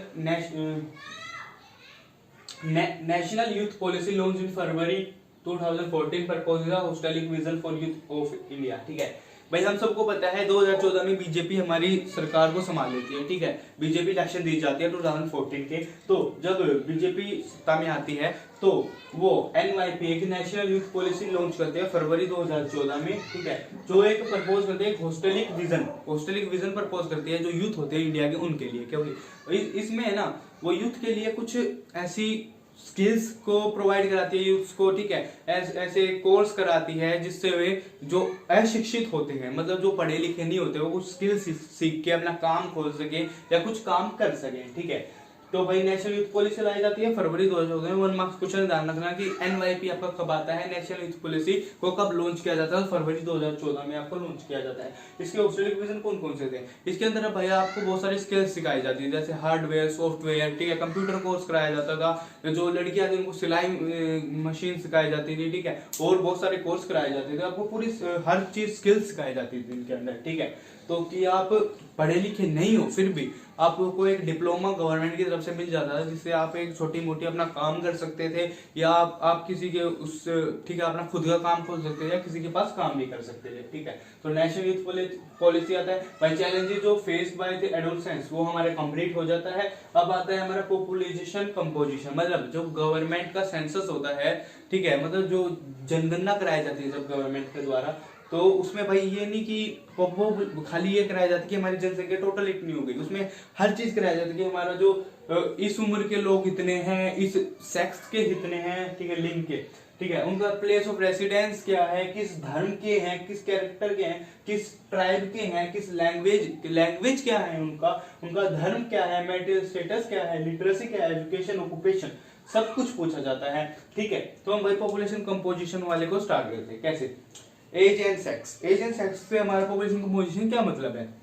भाई, जब भी गवर्नमेंट का सेंसस होता है तो लोग ये पूछते हैं भाई आपकी एज कितनी है, आपने एज बता दी तो आपका लिंग पूछते हैं कि आप, ये तो नहीं पूछा ना उन्होंने आप मेल हो फीमेल हो, ठीक है, तो आपका एज पूछी जाएगी कि इतनी एज के कितने बंदे और इतने उनका मेल इतनी परसेंटेज में इतने हैं हमारे पास, ठीक है, कि 10 मेल, ठीक है, पॉपुलेशन के हिसाब से एग्जांपल है वैसे, ठीक है, कि हमारे पास टोटल पॉपुलेशन में इतनी उम्र में इतने मेल पॉपुलेशन है हमारी, या इतना यूथ है हमारे पास, मेल और फीमेल को कंबाइन करके, ठीक है। प्लेस ऑफ रेसिडेंस, ठीक है, कि इस एरिया में इतने सारे यूथ रहते हैं, ठीक है, हर चीज का पता लगाया जाता है। एथनिक कैरेक्टरिस्टिक, ये इस धर्म के हैं, ठीक है, उनका कैरेक्टरिस्टिक ये है, किस ट्राइब में, किस ट्राइब से बिलोंग करते हैं, ठीक है, उनकी लैंग्वेज क्या है, कौन कौन सी लैंग्वेज बोलते हैं, हिंदी, ठीक है, या जो लैंग्वेज होती हैं, रिलीजन, उनका धर्म क्या है, हर चीज का पता लगा जाए। मैरिटल स्टेटस, शादीशुदा है या अनमैरिड है, मैरिड है या अनमैरिड है, मैरिटल स्टेटस का भी पूछा जाता है। इलिटरेसी, लिटरेसी, ठीक है, साक्षर, पढ़ा लिखा है या नहीं है, एजुकेशन मतलब कहां तक पढ़ाई लिखाई की है, ठीक है। ऑक्यूपेशन, क्या काम करता है बंदा, ठीक है। तो भाई पॉपुलेशन कंपोजिशन ये किस लिए, तो भाई ऑक्यूपेशन का इसलिए पूछा जाता है कि हमारे इंडिया के अंदर कितने लोग काम करते हैं, कितने लोग बेरोजगार हैं, इसलिए पूछा जाता है। एजुकेशन का इसलिए पूछा जाता है कि बंदे इतने ज्यादा हाईयर एजुकेटेड है या इतने बंदे साक्षर है, लिटरेसी का इसलिए पूछा जाता है। शादी का, मैरिटल स्टेटस का इसलिए पूछा जाता है कि हमारे पास अभी अनमैरिड मतलब जो है यूथ है अभी हमारा अनमैरिड, जो अभी फ्री है वो इतना है हमारे पास, जो इस धर्म के लोग हैं वो इतने हैं, इस भाषा को, लैंग्वेज को बोलने वाले लोग इतने हैं कि अगर किसी को प्रमोट करना हो उस लैंग्वेज को, ठीक है, तो उस एरिया में जाके प्रमोट करेंगे, ठीक है।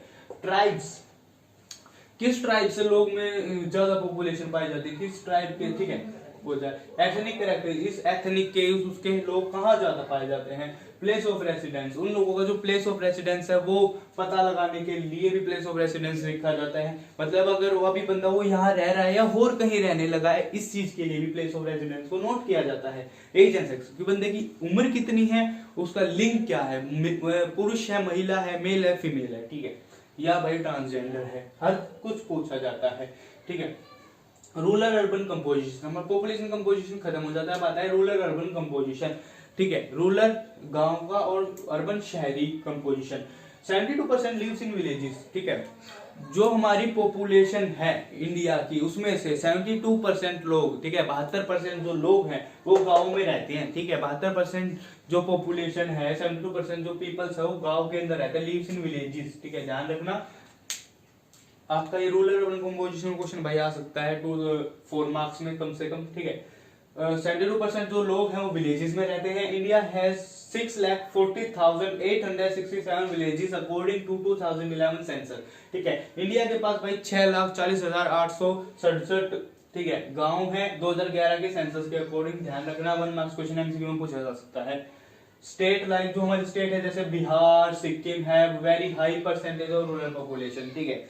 जो अब आता है 1 मार्क्स क्वेश्चन सबसे, ये आपका बहुत ज्यादा पूछा जाता है, ठीक है, और इसका आंसर आपका बिहार। कि आपकी ऐसी कौन सी स्टेट है जिसके अंदर सबसे ज्यादा हाई परसेंटेज में रूरल पॉपुलेशन पाई जाती है, तो ध्यान रखना 1 मार्क्स क्वेश्चन है बिहार। सबसे ज्यादा हाई परसेंटेज रूरल पॉपुलेशन आपकी बिहार के अंदर पाई जाती है, तो आपका इसका आंसर है बिहार। ध्यान रखना 1 मार्क्स का क्वेश्चन है, बहुत ज्यादा इंपॉर्टेंट है, क्योंकि भाई 1 मार्क्स एमसीक्यू की भाई वेटेज बहुत ज्यादा हो रखी है, ठीक है। 20 मार्क्स के आते हैं, तो भाई अगर कोई बंदा पढ़ भी नहीं पा रहा है, ठीक है, वीडियो देख रहा है, अगर उसको भाई ज्यादा पढ़ा नहीं जाता, तो भाई एमसीक्यू तो ध्यान रख लो, पास तो गिर पड़ के हो ही जाओगे, ठीक है। बिहार, ठीक है, सबसे ज्यादा हाई रूरल पॉपुलेशन पाई जाती है भाई बिहार के अंदर। दूसरे नंबर पे हमारा सिक्किम आता है। Goa and Maharashtra have low rural population. अब आता है जो हमारे स्टेट से, जैसे गोवा नहीं, सॉरी गोवा बोलेगा मैं, गोवा और जो हमारे महाराष्ट्र है उसके अंदर सबसे कम लो रूरल पॉपुलेशन पाई जाती है। गांव की जो जनसंख्या है, मतलब रूरल पीपल्स पॉपुलेशन सबसे ज्यादा कम, सबसे कम, ठीक है, सबसे लो पाई जाती है हमारी गोवा और महाराष्ट्र में, और जब सबसे ज्यादा हाई पाई जाती है बिहार नंबर 1 पर आता है, सिक्किम हमारा नंबर 2 पर आता है। ध्यान रखना, अगर आपसे क्वेश्चन में भाई घुमा फिरा के ये नहीं पूछा जाए, मान लीजिएगा आपकी ये पूछ लिया जाए आपसे कि आपका सबसे ज्यादा हाईएस्ट अर्बन पॉपुलेशन किस स्टेट्स में पाई जाती है, तो ध्यान रखना आपको गोवा और महाराष्ट्र आएगा भाई, ठीक है, गोवा और महाराष्ट्र। सबसे कम रूरल पॉपुलेशन आपकी कम पाई जाती है, सबसे कम पाई जाती है गोवा और महाराष्ट्र में। अगर सबसे कम रूरल पॉपुलेशन इनके अंदर पाई जाती है, तो भाई सबसे हाई तो आप सोच ही सकते हैं, ठीक है। UT have low rural population except Dadra and Nagar Haveli. जो हमारी यूनियन टेरिटरीज होती हैं, भाई सबको पता है, जो यूटीज होती है, यूनियन टेरिटरीज होती हैं, उनके अंदर जो रूरल पॉपुलेशन है वो कम पाई जाती है, पर जो हमारी दादरा एंड नगर हवेली है उसको छोड़कर हमारी सारी यूटीज में लो पॉपुलेशन पाई जाती है। इसका मतलब क्या हुआ, जो दादरा नगर हवेली है उसके अंदर हमारी रूरल पॉपुलेशन पाई जाती है, ठीक है। The north east India Rajasthan is less than 200%। जो हमारा नॉर्थ ईस्ट इंडिया का राजस्थान, नॉर्थ ईस्ट इंडिया और जो राजस्थान है उसमें हमारे लेस देन 200%, मतलब 200 लोगों से कम जनसंख्या पाई जाती है, ठीक है। मतलब जो आपकी पॉपुलेशन डेंसिटी आप बोल लीजिए या कुछ भी बोल लीजिए, नॉर्थ ईस्ट इंडिया का जो राजस्थान है उसमें 200 लोगों से कम, मतलब 200% से कम लोग पाए जाते हैं, 200 लोगों से कम लोग पाए जाते हैं वहां पर, ठीक है। It is more than 17,000 person in Kerala urban population. और जो आपकी केरला की अर्बन पॉपुलेशन है उसमें आपके 17,000, ठीक है, 17,000 पर्सन पाए जाते हैं, ठीक है, 17,000 से ज्यादा लोग पाए जाते हैं आपकी केरला के अर्बन पॉपुलेशन में, ठीक है। The growth rate of urban population increase due to economic development, improvement in health, hygienic condition। और भाई ये ध्यान रखना, जो हमारा ग्रोथ रेट है अर्बन पॉपुलेशन का, मतलब जो हमारी अर्बन पॉपुलेशन है, शहरी जनसंख्या है, वो क्यों बढ़ रही है, क्योंकि जो ग्रोथ रेट अर्बन पॉपुलेशन का इंक्रीज हो रहा है due to economic development, economic development के कारण, improvement in health hygienic condition, ठीक है, आर्थिक जो विकास है वो हो रहा है, इसलिए आपका जो रूरल पॉपुलेशन, अर्बन पॉपुलेशन वो बढ़ रही है, ठीक है, क्योंकि उनको अच्छा काम मिल रहा है, अच्छे पैसे मिल रहे हैं, इसलिए बढ़ रहा है, ठीक है। इंप्रूवमेंट हो रही है हेल्थ में, हेल्थ पॉपुलेशन, हेल्थ में इंप्रूवमेंट हो रही है, मतलब जो लोग बीमार होते थे वो शहरों में अच्छी फैसिलिटीज प्रोवाइड होती है उनको, इसलिए वो वहां पर आके सेटल हो जाते हैं कि भाई अच्छी इंप्रूवमेंट हो रही है हेल्थ में, हाइजेनिक कंडीशंस में इंप्रूवमेंट है, ठीक है।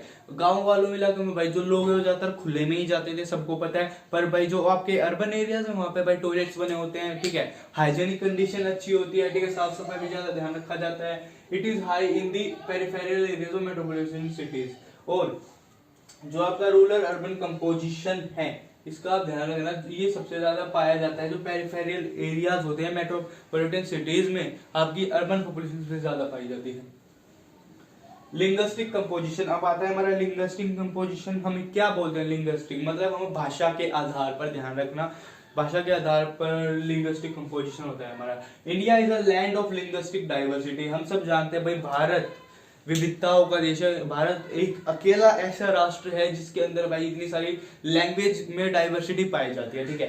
धर्म भी हो, ठीक है, धर्म को छोड़ो, सबसे ज्यादा कल्चर डाइवर्सिटी और भाई लैंग्वेज डाइवर्सिटी पाई जाती है इंडिया के अंदर। भाई आप स्टेट को चेंज करो, ठीक है, स्टेट चेंज करके आपकी लैंग्वेज बदल जाएगी भाई, ठीक है। कंट्री की तो बात दूर है, ठीक है। आप दिल्ली से हरियाणा जाओगे, हरियाणा से यूपी जाओगे, आपकी लैंग्वेज बदलती जाएगी, ठीक है। आप थोड़ा नीचे ऐसे ही जाते रहोगे तो भाई आगे जब से साउथ में पहुंचोगे आपका केरल, कर्नाटका, केरल, कुछ पता नहीं, तो ऐसे ऐसे मलयालम, हर तरह की लैंग्वेज है इंडिया के अंदर भाई। लैंग्वेज डाइवर्सिटी बहुत ज्यादा है, तो इसलिए इंडिया को लैंड ऑफ लिंग्विस्टिक डाइवर्सिटी बोला जाता है, ठीक है। अकॉर्डिंग टू ग्रीसर, ठीक है, मतलब लिंग्विस्टिक सर्वे ऑफ इंडिया के अकॉर्डिंग, जो 1903 में और 1903 से 1928 के बीच में हुआ था लिंग्विस्टिक सर्वे ऑफ इंडिया, मतलब जो इंडिया के अंदर कितने लैंग्वेजेस है उसका एक सर्वे हुआ था, तो उसके अकॉर्डिंग इंडिया के अंदर there are 179 languages. 1 marks question है, ध्यान रखना कि इंडिया के अंदर कितनी लैंग्वेजेस हैं, ये पूछ लिया जाता है, तो ध्यान रखना इंडिया के अंदर 179 लैंग्वेजेस हैं, 54 डायलेक्ट्स हैं, 544 डायलेक्ट्स हैं, there are about 22 scheduled languages, ठीक है। और जो हमारी 22 शेड्यूल्ड लैंग्वेजेस हैं, और ठीक है, 1 मार्क्स क्वेश्चन है कि आपकी जो इंडिया के अंदर टोटल जो लैंग्वेजेस कितनी है, तो 179 लैंग्वेजेस हैं टोटल। डायलेक्ट लैंग्वेज कितनी है, 544, 544 डायलेक्ट्स हैं। और आपकी शेड्यूल्ड लैंग्वेज कितनी है, 22 शेड्यूल्ड लैंग्वेज है हमारी। हिंदी स्पीकर्स आर 40.42%, ठीक है। जो हिंदी बोलने वाले लोग हैं, हिंदी स्पीकर्स हमारे 40.42%, मतलब 40.42% है। ये सबसे ज्यादा है इंडिया के अंदर, जो हिंदी सबसे ज्यादा बोली जाती है, ध्यान रखना। और सबसे जो कम बोलने वाली जो लैंग्वेज है वो हमारी कश्मीरी लैंग्वेज है, जो हमारी 0.01% बोली जाती है, ध्यान रखना, ठीक है।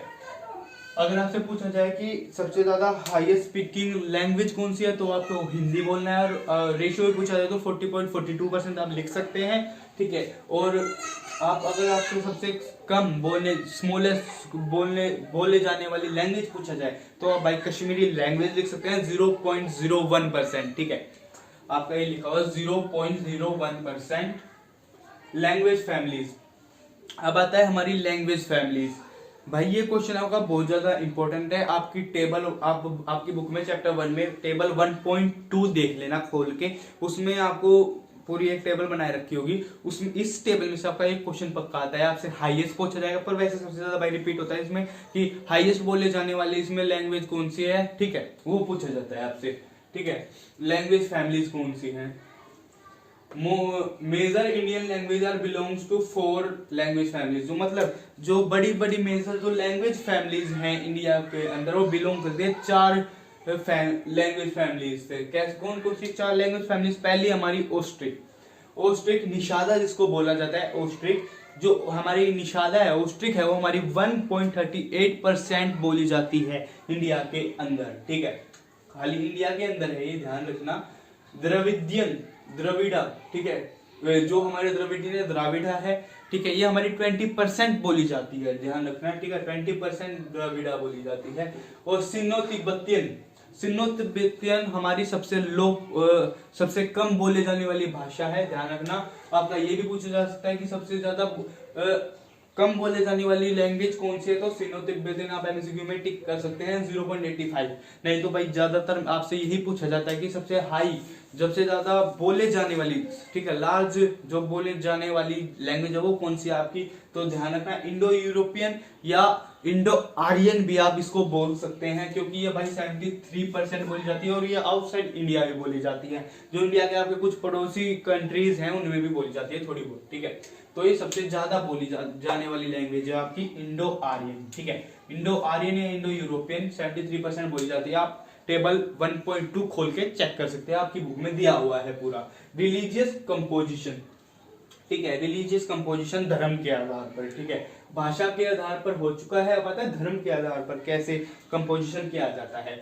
Religion is one of the most dominant force affecting the cultural and political life of the majority of Indians, ठीक है भाई, हम सब जानते हैं जो रिलीजन है, धर्म होता है, वो one of the most dominant, वो एक अकेला डोमिनेंट फोर्स है, मतलब वर्चस्व दिखाने वाला बल होता है, जो अफेक्ट करता है cultural and political life of the majority of Indians, ठीक है भाई। इंडियन सब जानते हैं कि इंडिया के अंदर भाई जो दंगे होते हैं, झगड़े होते हैं, हरदम धर्म के नाम पर होते हैं। लोग है ना भाई, धर्म के नाम पर एक दूसरे को काटने के लिए दौड़ते हैं, पता नहीं यार क्या होता है भाई। हर धर्म, कोई धर्म ये नहीं बोलता, ठीक है, कि मैं सबसे बड़ा हूं, ठीक है, कि ये लोग हैं वे छोटे हैं, ठीक है भाई। हर धर्म ये बोलता है कि जो ह्यूमंस हैं वो, ठीक है, मनुष्य है वो सब इक्वल है, कोई छोटा बड़ा नहीं है, ठीक है। पर भाई इनको पता नहीं क्या अलग ही कूदा रहता है जो ये धर्म वाले होते हैं, ठीक है।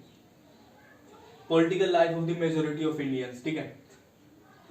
Hindu are distributed all states except Indo Pakistan border. जो हमारे हिंदू हैं, ठीक है भाई, वो हर जगह फैले हुए हैं पूरे इंडिया के अंदर, बस कुछ एरिया को छोड़कर। जैसे आपका इंडो पाकिस्तान बॉर्डर है, जम्मू कश्मीर हो गया, या आपके नॉर्थ ईस्टर्न स्टेट्स को छोड़कर आपके हिंदू हर स्टेट्स के अंदर फैले हुए हैं।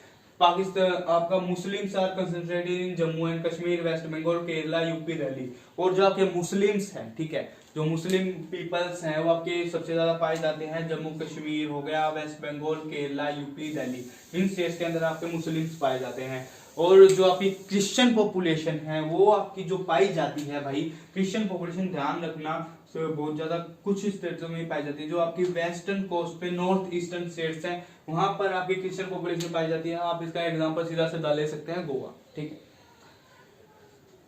Six are concentrated in north western India. जो हमारे सिक्स हैं वो नॉर्थ वेस्टर्न इंडिया के अंदर पाए जाते हैं। भाई आपको पता होगा आज के टाइम में भाई जो किसानों की हड़ताल चली हुई है, और जो दिल्ली का सिंघू बॉर्डर वाला एरिया है, सिंघू बॉर्डर है, ठीक है, NH1 मतलब नेशनल हाईवे है जो ग्रेट ट्रंक रोड, उसको भाई उन्होंने जाम कर रखा है। उनको पता नहीं उनका कुछ कानून आया है, उसके कारण उनको भाई कह रहे हैं कि इसको वापिस लो या इसमें कुछ बदलाव किया जाए, ठीक है। इसलिए उन्होंने रोड जाम कर रखा है पूरा। तो भाई वहां पर जो लोग जिन्होंने जाम कर रखा है भाई सिक्स हैं, पंजाब और हरियाणा के किसान हैं, ठीक है,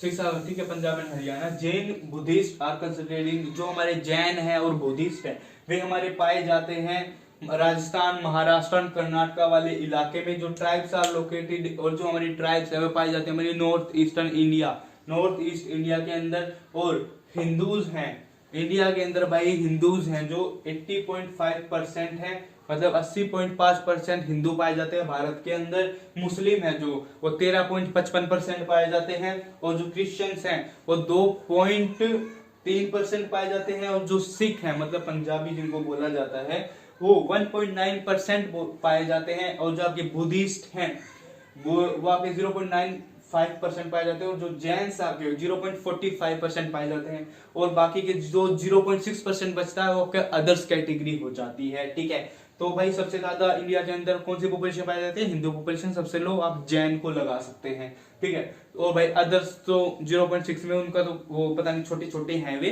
पर सबसे ज्यादा लो उसमें आपका जैन पाया जाता है। और बाकी जो आपके 0.6% में, और बाकी की जो है वे एडजस्ट कर रखी है जो बिल्कुल ही लो है, ठीक है।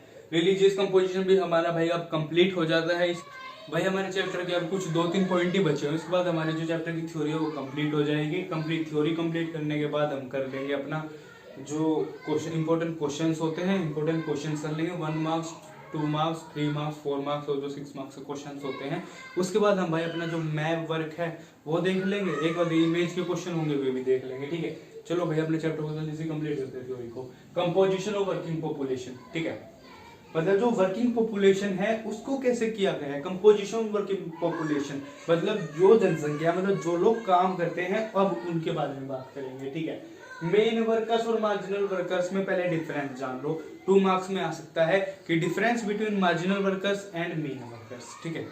या ये भी पूछा जा सकता है कि मेन वर्कर्स कौन होते हैं या मार्जिनल वर्कर्स कौन होते हैं, ठीक है। मेन वर्कर्स भाई आपके वे होते हैं जो लोग वर्क मोर देन 183 डेज और 6 मंथ, मतलब मेन वर्कर्स आपके वे लोग होते हैं जो 183 डेज से ज्यादा काम करते हैं, 6 महीने से ज्यादा काम करते हैं, वे आपके मेन वर्कर्स होते हैं। अब आता है मार्जिनल वर्कर्स। मार्जिनल वर्कर्स आपका इसका बिल्कुल अपोजिट हो जाएगा, ठीक है। मेन में तो आपके 183 डेज से ज्यादा काम करते हैं और 6 मंथ से ज्यादा काम करते हैं। मार्जिनल वर्कर्स में 183 डेज से कम जो लोग काम करते हैं या 6 महीने से कम काम करते हैं वे आपके मार्जिनल वर्कर्स में आते हैं, ठीक है। मेन और मार्जिनल वर्कर्स में आप डिफरेंस ध्यान रखना। 6 महीने से ज्यादा जो लोग काम करते हैं 183 डेज से ज्यादा काम करते हैं वे आपके मेन वर्कर्स होते हैं। जो 183 दिन से कम काम करते हैं, 6 महीने से कम काम करते हैं, वे आपके मार्जिनल वर्कर्स होते हैं, ठीक है। मेन और मार्जिनल वर्कर्स में हमारा डिफरेंस हो गया है, ठीक है। अब आता है हमारा 39% पॉपुलेशन आर वर्कर्स। मतलब अब हमारी जो टोटल पॉपुलेशन में से है ना, जो हमारी 39% की जो जनसंख्या है, मतलब जैसे हमारी बेशक 121 करोड़ की पॉपुलेशन है, ठीक है, उसमें से कुछ बच्चे भी हैं, कुछ बड़े भी हैं, कुछ बूढ़े भी हैं, और कुछ ऐसे निठल्ले भी आने थे, ठीक है, सबको एक साथ इक्वल करके, ठीक है, उसमें आपकी जो 39% पॉपुलेशन है, मतलब 39%, पूरी 40 भी नहीं बैठ रही है भाई, वो आपके वर्कर्स हैं, मतलब वे लोग काम करते हैं। हमारी 121 करोड़ की या ठीक है, जो जनसंख्या है 2011 के सेंसस के अकॉर्डिंग है भाई 121 करोड़। आपका टोटल अभी सेंसस हुआ नहीं है, ठीक है, तो अभी एग्जैक्ट तो बता नहीं सकते, वैसे 121 करोड़ थी 2011 के सेंसस के उससे, तो हमारी उसका भाई पॉपुलेशन का 39% जो हिस्सा है वो लोग काम करते हैं, मेल हो फीमेल हो या यूथ हुआ आपका, ठीक है, आप उसमें अपने ओल्ड्स भी लगा सकते हो, सब काम करते हैं भाई, वर्कर्स हैं। And 61% population are non workers. और आपकी जो 61% पॉपुलेशन है, 61% के जो लोग आते हैं, मेल फीमेल कुछ भी, जो लोग बूढ़े बूढ़े कुछ भी हो चुके हैं, ठीक है, वो आपके नॉन वर्कर्स हैं, वो लोग कुछ काम नहीं करते, बेशक उनको काम मिला नहीं, करना नहीं चाहते, रिटायर हो चुके हैं, निठल्ले हांड रहे हैं, या उनको काम कोई दे नहीं रहा है, कुछ भी लगा लो। 61% पॉपुलेशन आपकी ऐसी जो नॉन वर्कर्स है, ठीक है। Large percentage of dependent population, मतलब इंडिया के अंदर बहुत ज्यादा लार्ज परसेंटेज में ऐसी पॉपुलेशन जो डिपेंडेंट है, गवर्नमेंट के ऊपर डिपेंड है, अपने घर वालों के ऊपर डिपेंड है, ठीक है, ठीक है, बहुत बड़ी संख्या में। लार्ज नंबर इज अनएम्प्लॉयड, और बहुत बड़ी संख्या में पॉपुलेशन ऐसी भी है जो अनएम्प्लॉयड है, बेरोजगार है, ठीक है, बेरोजगार है तो भाई घर वालों पर ही निर्भर है, घर वाले कब तक खिलाएंगे भाई, एक एज ऐसी आती है घर वाले बोलते भाई हम तेरे को नहीं खिला सकते, पर भाई फिर भी वे खिलाते हैं, ठीक है। 25% वर्किंग पॉपुलेशन इन गोवा, ठीक है। अब कुछ स्टेट्स की बात कर लेते हैं भाई, ठीक है। गोवा के अंदर आपके 25% वर्किंग पॉपुलेशन पाई जाती है, ध्यान रखिएगा, गोवा है जो आपका, ठीक है, वहां पे 25% वर्किंग पॉपुलेशन पाई जाती है कुल, ठीक है। और जो आपका मिजोरम है वहां पर 53% वर्किंग पॉपुलेशन पाई जाती है। आपकी बुक में पूरा पैराग्राफ दे रखा है, आप उसमें से पढ़ सकते हैं कि किस स्टेट में कितना वर्किंग पॉपुलेशन पाई जाती है। मेरे को जो इंपॉर्टेंट लगा मैंने आपको बता दिया, ठीक है। ऑक्यूपेशनल कैटेगरीज, मतलब अब ऑक्यूपेशन कैटेगरीज के बारे में बात करते हैं भाई। 2011 के सेंसस के बाद गवर्नमेंट ने जो ऑक्यूपेशन है उसको 4 कैटेगरीज में डिवाइड कर दिया था। पहली कैटेगरी हमारी होगी कल्टीवेटर्स की, ठीक है, कल्टीवेटर। दूसरी कैटेगरी होगी हमारी एग्रीकल्चरल लेबर, ठीक है, एग्रीकल्चरल लेबर जो मतलब खेती का काम करते हैं भाई, उसमें आपकी बेशक वो कृषि करते हैं या ट्रैक्टर चलाते हैं, ठीक है, बेशक उनको काटने का काम करते हैं, दिहाड़ी पे करते हैं, एग्रीकल्चर लेबर्स हो गए हुए हमारे। हाउस होल्ड इंडस्ट्रियल वर्कर्स, ठीक है, हाउस होल्ड इंडस्ट्रियल वर्कर हमारा 3rd नंबर पर आ जाता है। और अदर वर्कर्स, ठीक है, हाउस होल्ड इंडस्ट्रियल वर्कर मतलब जो है कि छोटे छोटे उसमें इंडस्ट्री खोल दी जाती है या घर से ही काम करते हैं, ठीक है, हाउस मतलब घर में छोटा मोटा काम खोल लेते हैं, हाउस होल्ड इंडस्ट्रियल वर्कर्स में भी आते हैं। अदर वर्कर्स में बड़ी फैक्ट्री में काम करते हैं, कहीं किसी के अंडर काम करते हैं, वे आपके अदर वर्कर्स में आ जाते हैं। 4 कैटेगरीज हो गई। 2 मार्क्स में आपका क्वेश्चन पूछा जा सकता है, या 1 मार्क्स में एमसीक्यू आपको कुछ 2-3-4 पॉइंट दे देंगे, उसमें आपको बीच में कहीं ये दे देंगे कि इनमें से कौन सा ऑक्यूपेशनल कैटेगरीज में आता है, ठीक है, या भाई ये पूछा जा सकता है 2 मार्क्स में आपके कि right the names of occupational categories, ठीक है, तो आप ये लिख सकते हैं cultivator, agriculture labour, house hold industrial worker, other workers, ठीक है। Special variation of working population, अब हमारा भाई अगला पॉइंट आता है special variation of working participation, मतलब जो अब वर्किंग पॉपुलेशन है, ठीक है, उसका वर्किंग मतलब किन किन चीजों में पार्टिसिपेट कर, किन चीजों में काम करते हैं, ठीक है। Himachal Pradesh and Nagaland have high proportion of cultivators, ठीक है, भाई हमने 4 उसमें वर्कर्स को बांट दिया था, ठीक है, 4, ठीक है। अब उनमें से उन जो वे फैक्टर हैं उनमें कौन कहाँ के लोग काम करते हैं। हिमाचल प्रदेश हो गया और हमारा जो नागालैंड है वहां पर हाई प्रपोर्शन ऑफ कल्टीवेटर्स पाए जाते हैं, मतलब हिमाचल प्रदेश और नागालैंड में हमारे कल्टीवेटर्स ज्यादा पाए जाते हैं, तो ठीक है, हो गया भाई। आंध्र प्रदेश हो गया, Chhattisgarh, Orissa, Jharkhand, West Bengal, high proportion of agriculture labour. ठीक है, जो हमारा आंध्र प्रदेश हो जाता है, छत्तीसगढ़, उड़ीसा, झारखंड, वेस्ट बंगाल, ठीक है, तो इसमें हम बिहार भी जोड़ सकते हैं। इनमें हमारे हाई परसेंटेज ऑफ जो एग्रीकल्चर लेबर होते हैं, मतलब जो कृषि में जो लेबर होते हैं, ठीक है, काम करने वाले, तो सबसे ज्यादा हाई परसेंटेज इसी एरिया के होते हैं। ठीक है, ये जो आपका आंध्र प्रदेश, छत्तीसगढ़, उड़ीसा, झारखंड, वेस्ट बंगाल, आप इसमें बिहार भी जोड़ सकते हैं। ठीक है, in urban centres high proportion of services, और जो आपका अर्बन सेंटर्स होते हैं, मतलब जो शहर वाले इलाके होते हैं, वहां पे आपकी ज्यादातर सर्विसेज ही पाई जाती है, जो लोग सर्विसेज में काम करते हैं, ठीक है, वो पॉपुलेशन पाई जाती है। Non availability of land and presence of industries encourage workers, मतलब कुछ ऐसी लैंड जहां पर इंडस्ट्रीज की प्रेजेंस हो, ठीक है, मतलब जहां पर इंडस्ट्रीज होगी, ठीक है, मतलब वहां पर कुछ नहीं भाई, कोई रहता नहीं है, पर वहां पे एक इंडस्ट्री लग चुकी है, ठीक है, तो भाई वहां पे जो वर्कर्स होंगे उनको एनकरेज किया जाएगा कि यहाँ आकर बसो, ठीक है, और जो वर्कर्स हैं वो भी अट्रैक्ट होंगे क्योंकि भाई उनको वहां पे काम मिल रहा है। फिर भाई वहां पे उनको काम मिलेगा तो और लोग भी वहां पर अट्रैक्ट होंगे, वहां पे ट्रांसपोर्ट फैसिलिटीज आएगी, हर तरीके का डॉक्टर आएगा, ठीक है, वहां पे एंटरटेनमेंट का भी सोर्स बनेगा, हर चीज होगा, ठीक है। तो भाई हमारा वर्किंग पार्टिसिपेशन वाला टॉपिक के साथ भाई हमारा चैप्टर था जो ये population distribution density growth and composition वाला चैप्टर हमारा हो जाता है कंप्लीट। इसके साथ इस चैप्टर की हमारी थ्योरी कंप्लीट हो जाती है। अगर भाई किसी को इस चैप्टर के नोट्स चाहिए तो भाई नोट्स का लिंक डिस्क्रिप्शन बॉक्स में है, आप वहां से नोट्स को डाउनलोड कर सकते हैं। हमारी चैप्टर की थ्योरी पूरी कंप्लीट हो चुकी है। अब हमारा क्वेश्चन आंसर वाला टॉपिक बचा हुआ है। हम अपने जो इंपॉर्टेंट क्वेश्चन आपके सीबीएसई बोर्ड्स में आ सकते हैं, एग्जाम में आ सकते हैं, हम उनके बारे में अब बात कर लेते हैं। ठीक है, ये कुछ क्वेश्चंस हैं आपके, ठीक है, मैंने लिखे हैं। इनमें से आपके क्वेश्चंस लॉन्ग टाइप में भी आ सकते हैं, वेरी शॉर्ट में भी आ सकते हैं, एमसीक्यू टाइप में भी आ सकते हैं, 2 मार्क्स 4 मार्क्स में भी आ सकते हैं। ठीक है, इसलिए मैंने ज्यादा क्वेश्चन नहीं लिखे हैं क्योंकि यार इन्हीं को पढ़ लो, चैप्टर ये पूरा हो जाएगा आपका। ठीक है, थ्योरी और आपने पढ़ ली है तो ठीक है। India population as per 2011 census, मतलब इंडिया की जो पॉपुलेशन है वो 2011 के जो सेंसस हुआ था उसके अकॉर्डिंग कितनी थी? आप सबको पता है भाई, ऑप्शन तो दे रखे हैं, सबको पता है इंडिया की जो पॉपुलेशन थी 2011 के मतलब 2011 के सेंसस के अकॉर्डिंग 121 करोड़ थी, 1210 मिलियन थी। तो इसका सिंपल सा आंसर हमारा डी हो गया, 121 करोड़ 1210 मिलियन। ठीक है, Which one of the following state has the highest density of population in India? ठीक है, मतलब जो आपके ऑप्शन दे रखे हैं इसमें, तो मान लो अगर आपको कोई ऑप्शन नहीं दे रखा है तो अगर आपसे ये पूछ लिया जाए क्वेश्चन में कि आपकी जो हाईएस्ट पॉपुलेशन डेंसिटी वाली स्टेट कौन सी है, तो भाई अगर स्टेट पूछा जाए तो आप बिहार लिखोगे। अगर आपका यूटी पूछा जाए तो भाई सिंपल सी बात है, यूटी के लिए आप दिल्ली लिख सकते हो क्योंकि हाईएस्ट डेंसिटी ऑफ पॉपुलेशन आपकी यूटी के अंदर दिल्ली में ही आती है, क्योंकि भाई दिल्ली यूनियन टेरिटरी, इसलिए उसको स्टेट में काउंट नहीं कर सकते हम। तो ठीक है, पर इसमें भाई आपके ऑप्शन दे रखे हैं वेस्ट बंगाल, उत्तर प्रदेश, केरला, पंजाब। ठीक है, इसमें आपका बिहार नहीं दे रखा है। तो भाई आपको एक चीज का ध्यान रखना है, ये रट्टा नहीं मारना है खाली कि भाई बिहार की सबसे ज्यादा है स्टेट में। ठीक है, अरुणाचल प्रदेश की सबसे कम डेंसिटी ऑफ पॉपुलेशन है स्टेट के मामले में। आपका जो यूटी है, यूटी में दिल्ली की सबसे ज्यादा है। ऐसे रट्टा नहीं मारना है, आपको थोरोली अच्छे से डीपली पढ़ना है, समझना है, रट्टा बिल्कुल नहीं मारना है। ठीक है, तो क्वेश्चन नंबर 2 में आपके 4 ऑप्शन दे रखे हैं, वेस्ट बंगाल, उत्तर प्रदेश के, केरला, पंजाब। ठीक है, तो भाई आपको इनकी जो डेंसिटी है ना पॉपुलेशन की वो याद करनी होगी।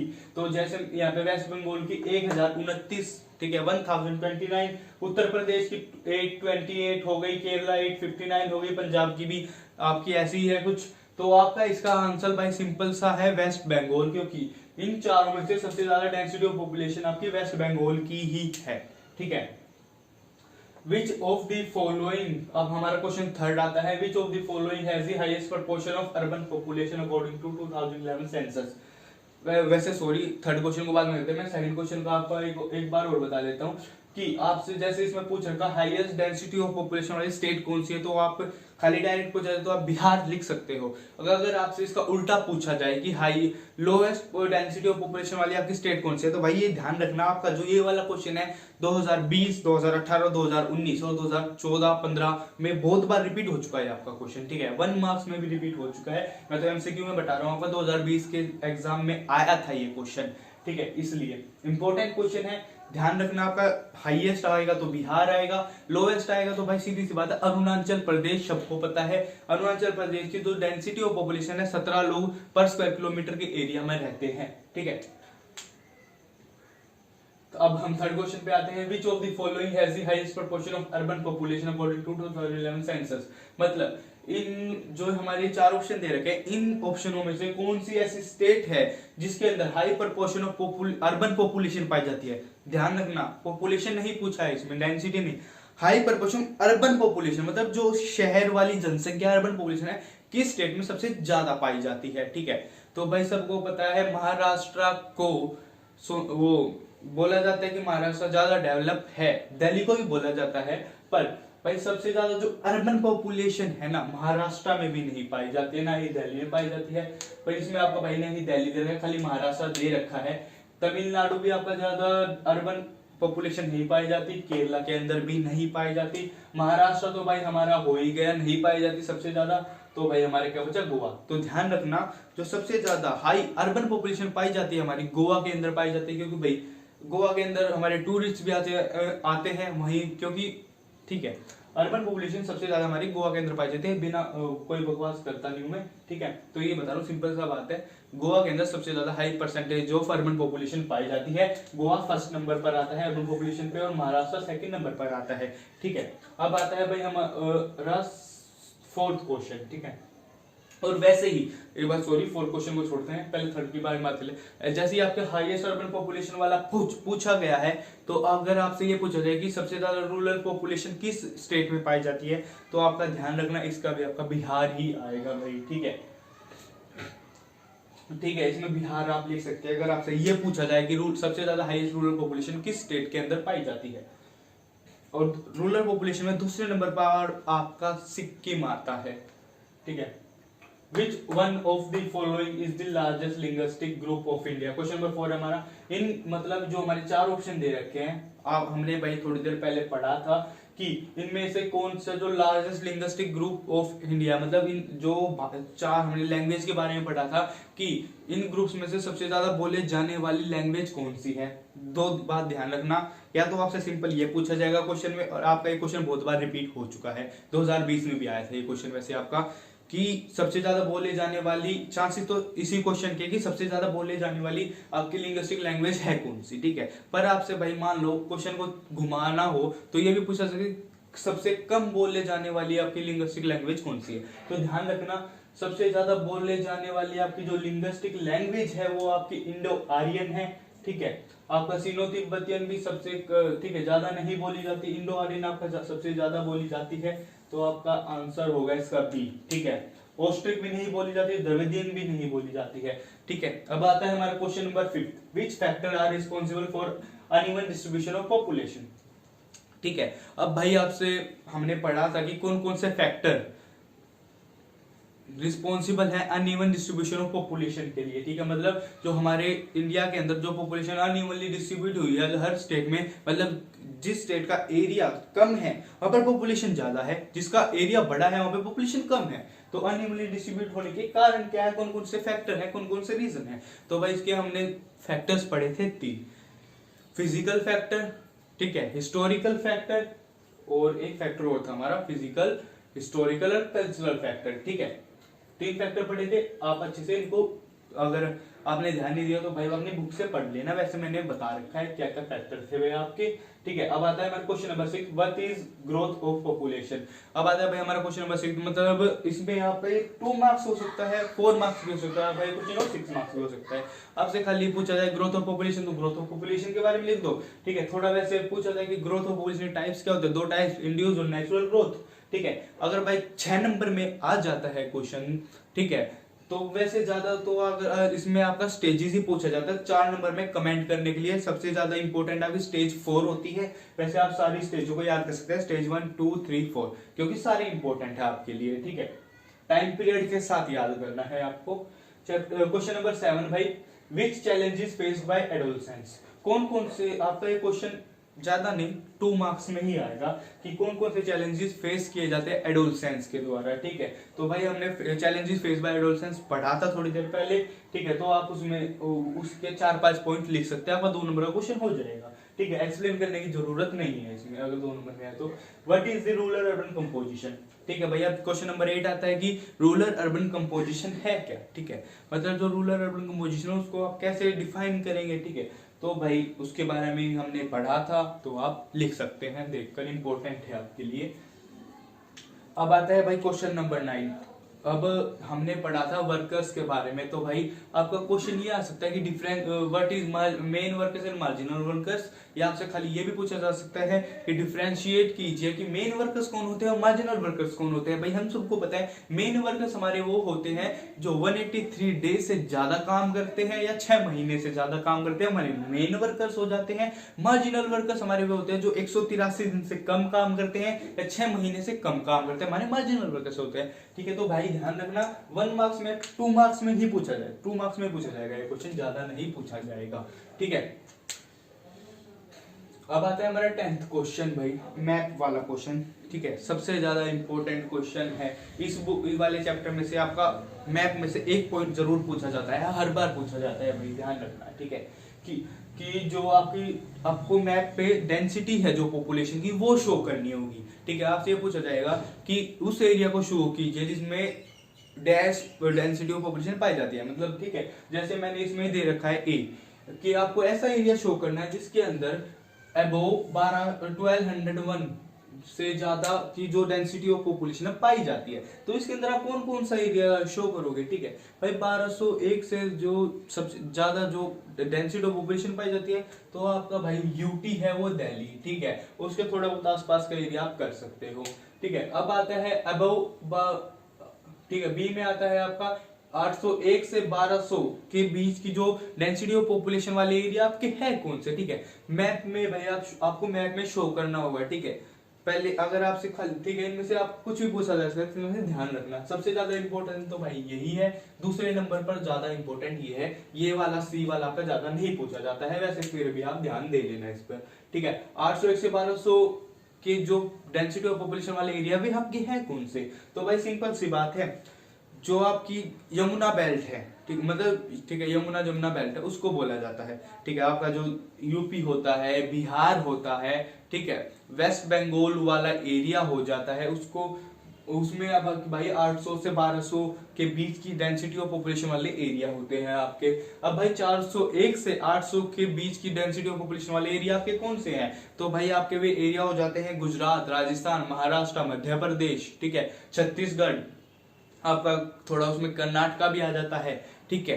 केरला नहीं आता है, ध्यान रखना, कर्नाटका आ जाता है, तमिलनाडु आ जाता है, ठीक है। तो भाई इसी के साथ मेरा मैप वाला क्वेश्चन भी कंप्लीट हो जाता है। पर भाई आप मैप की प्रैक्टिस जरूर करना।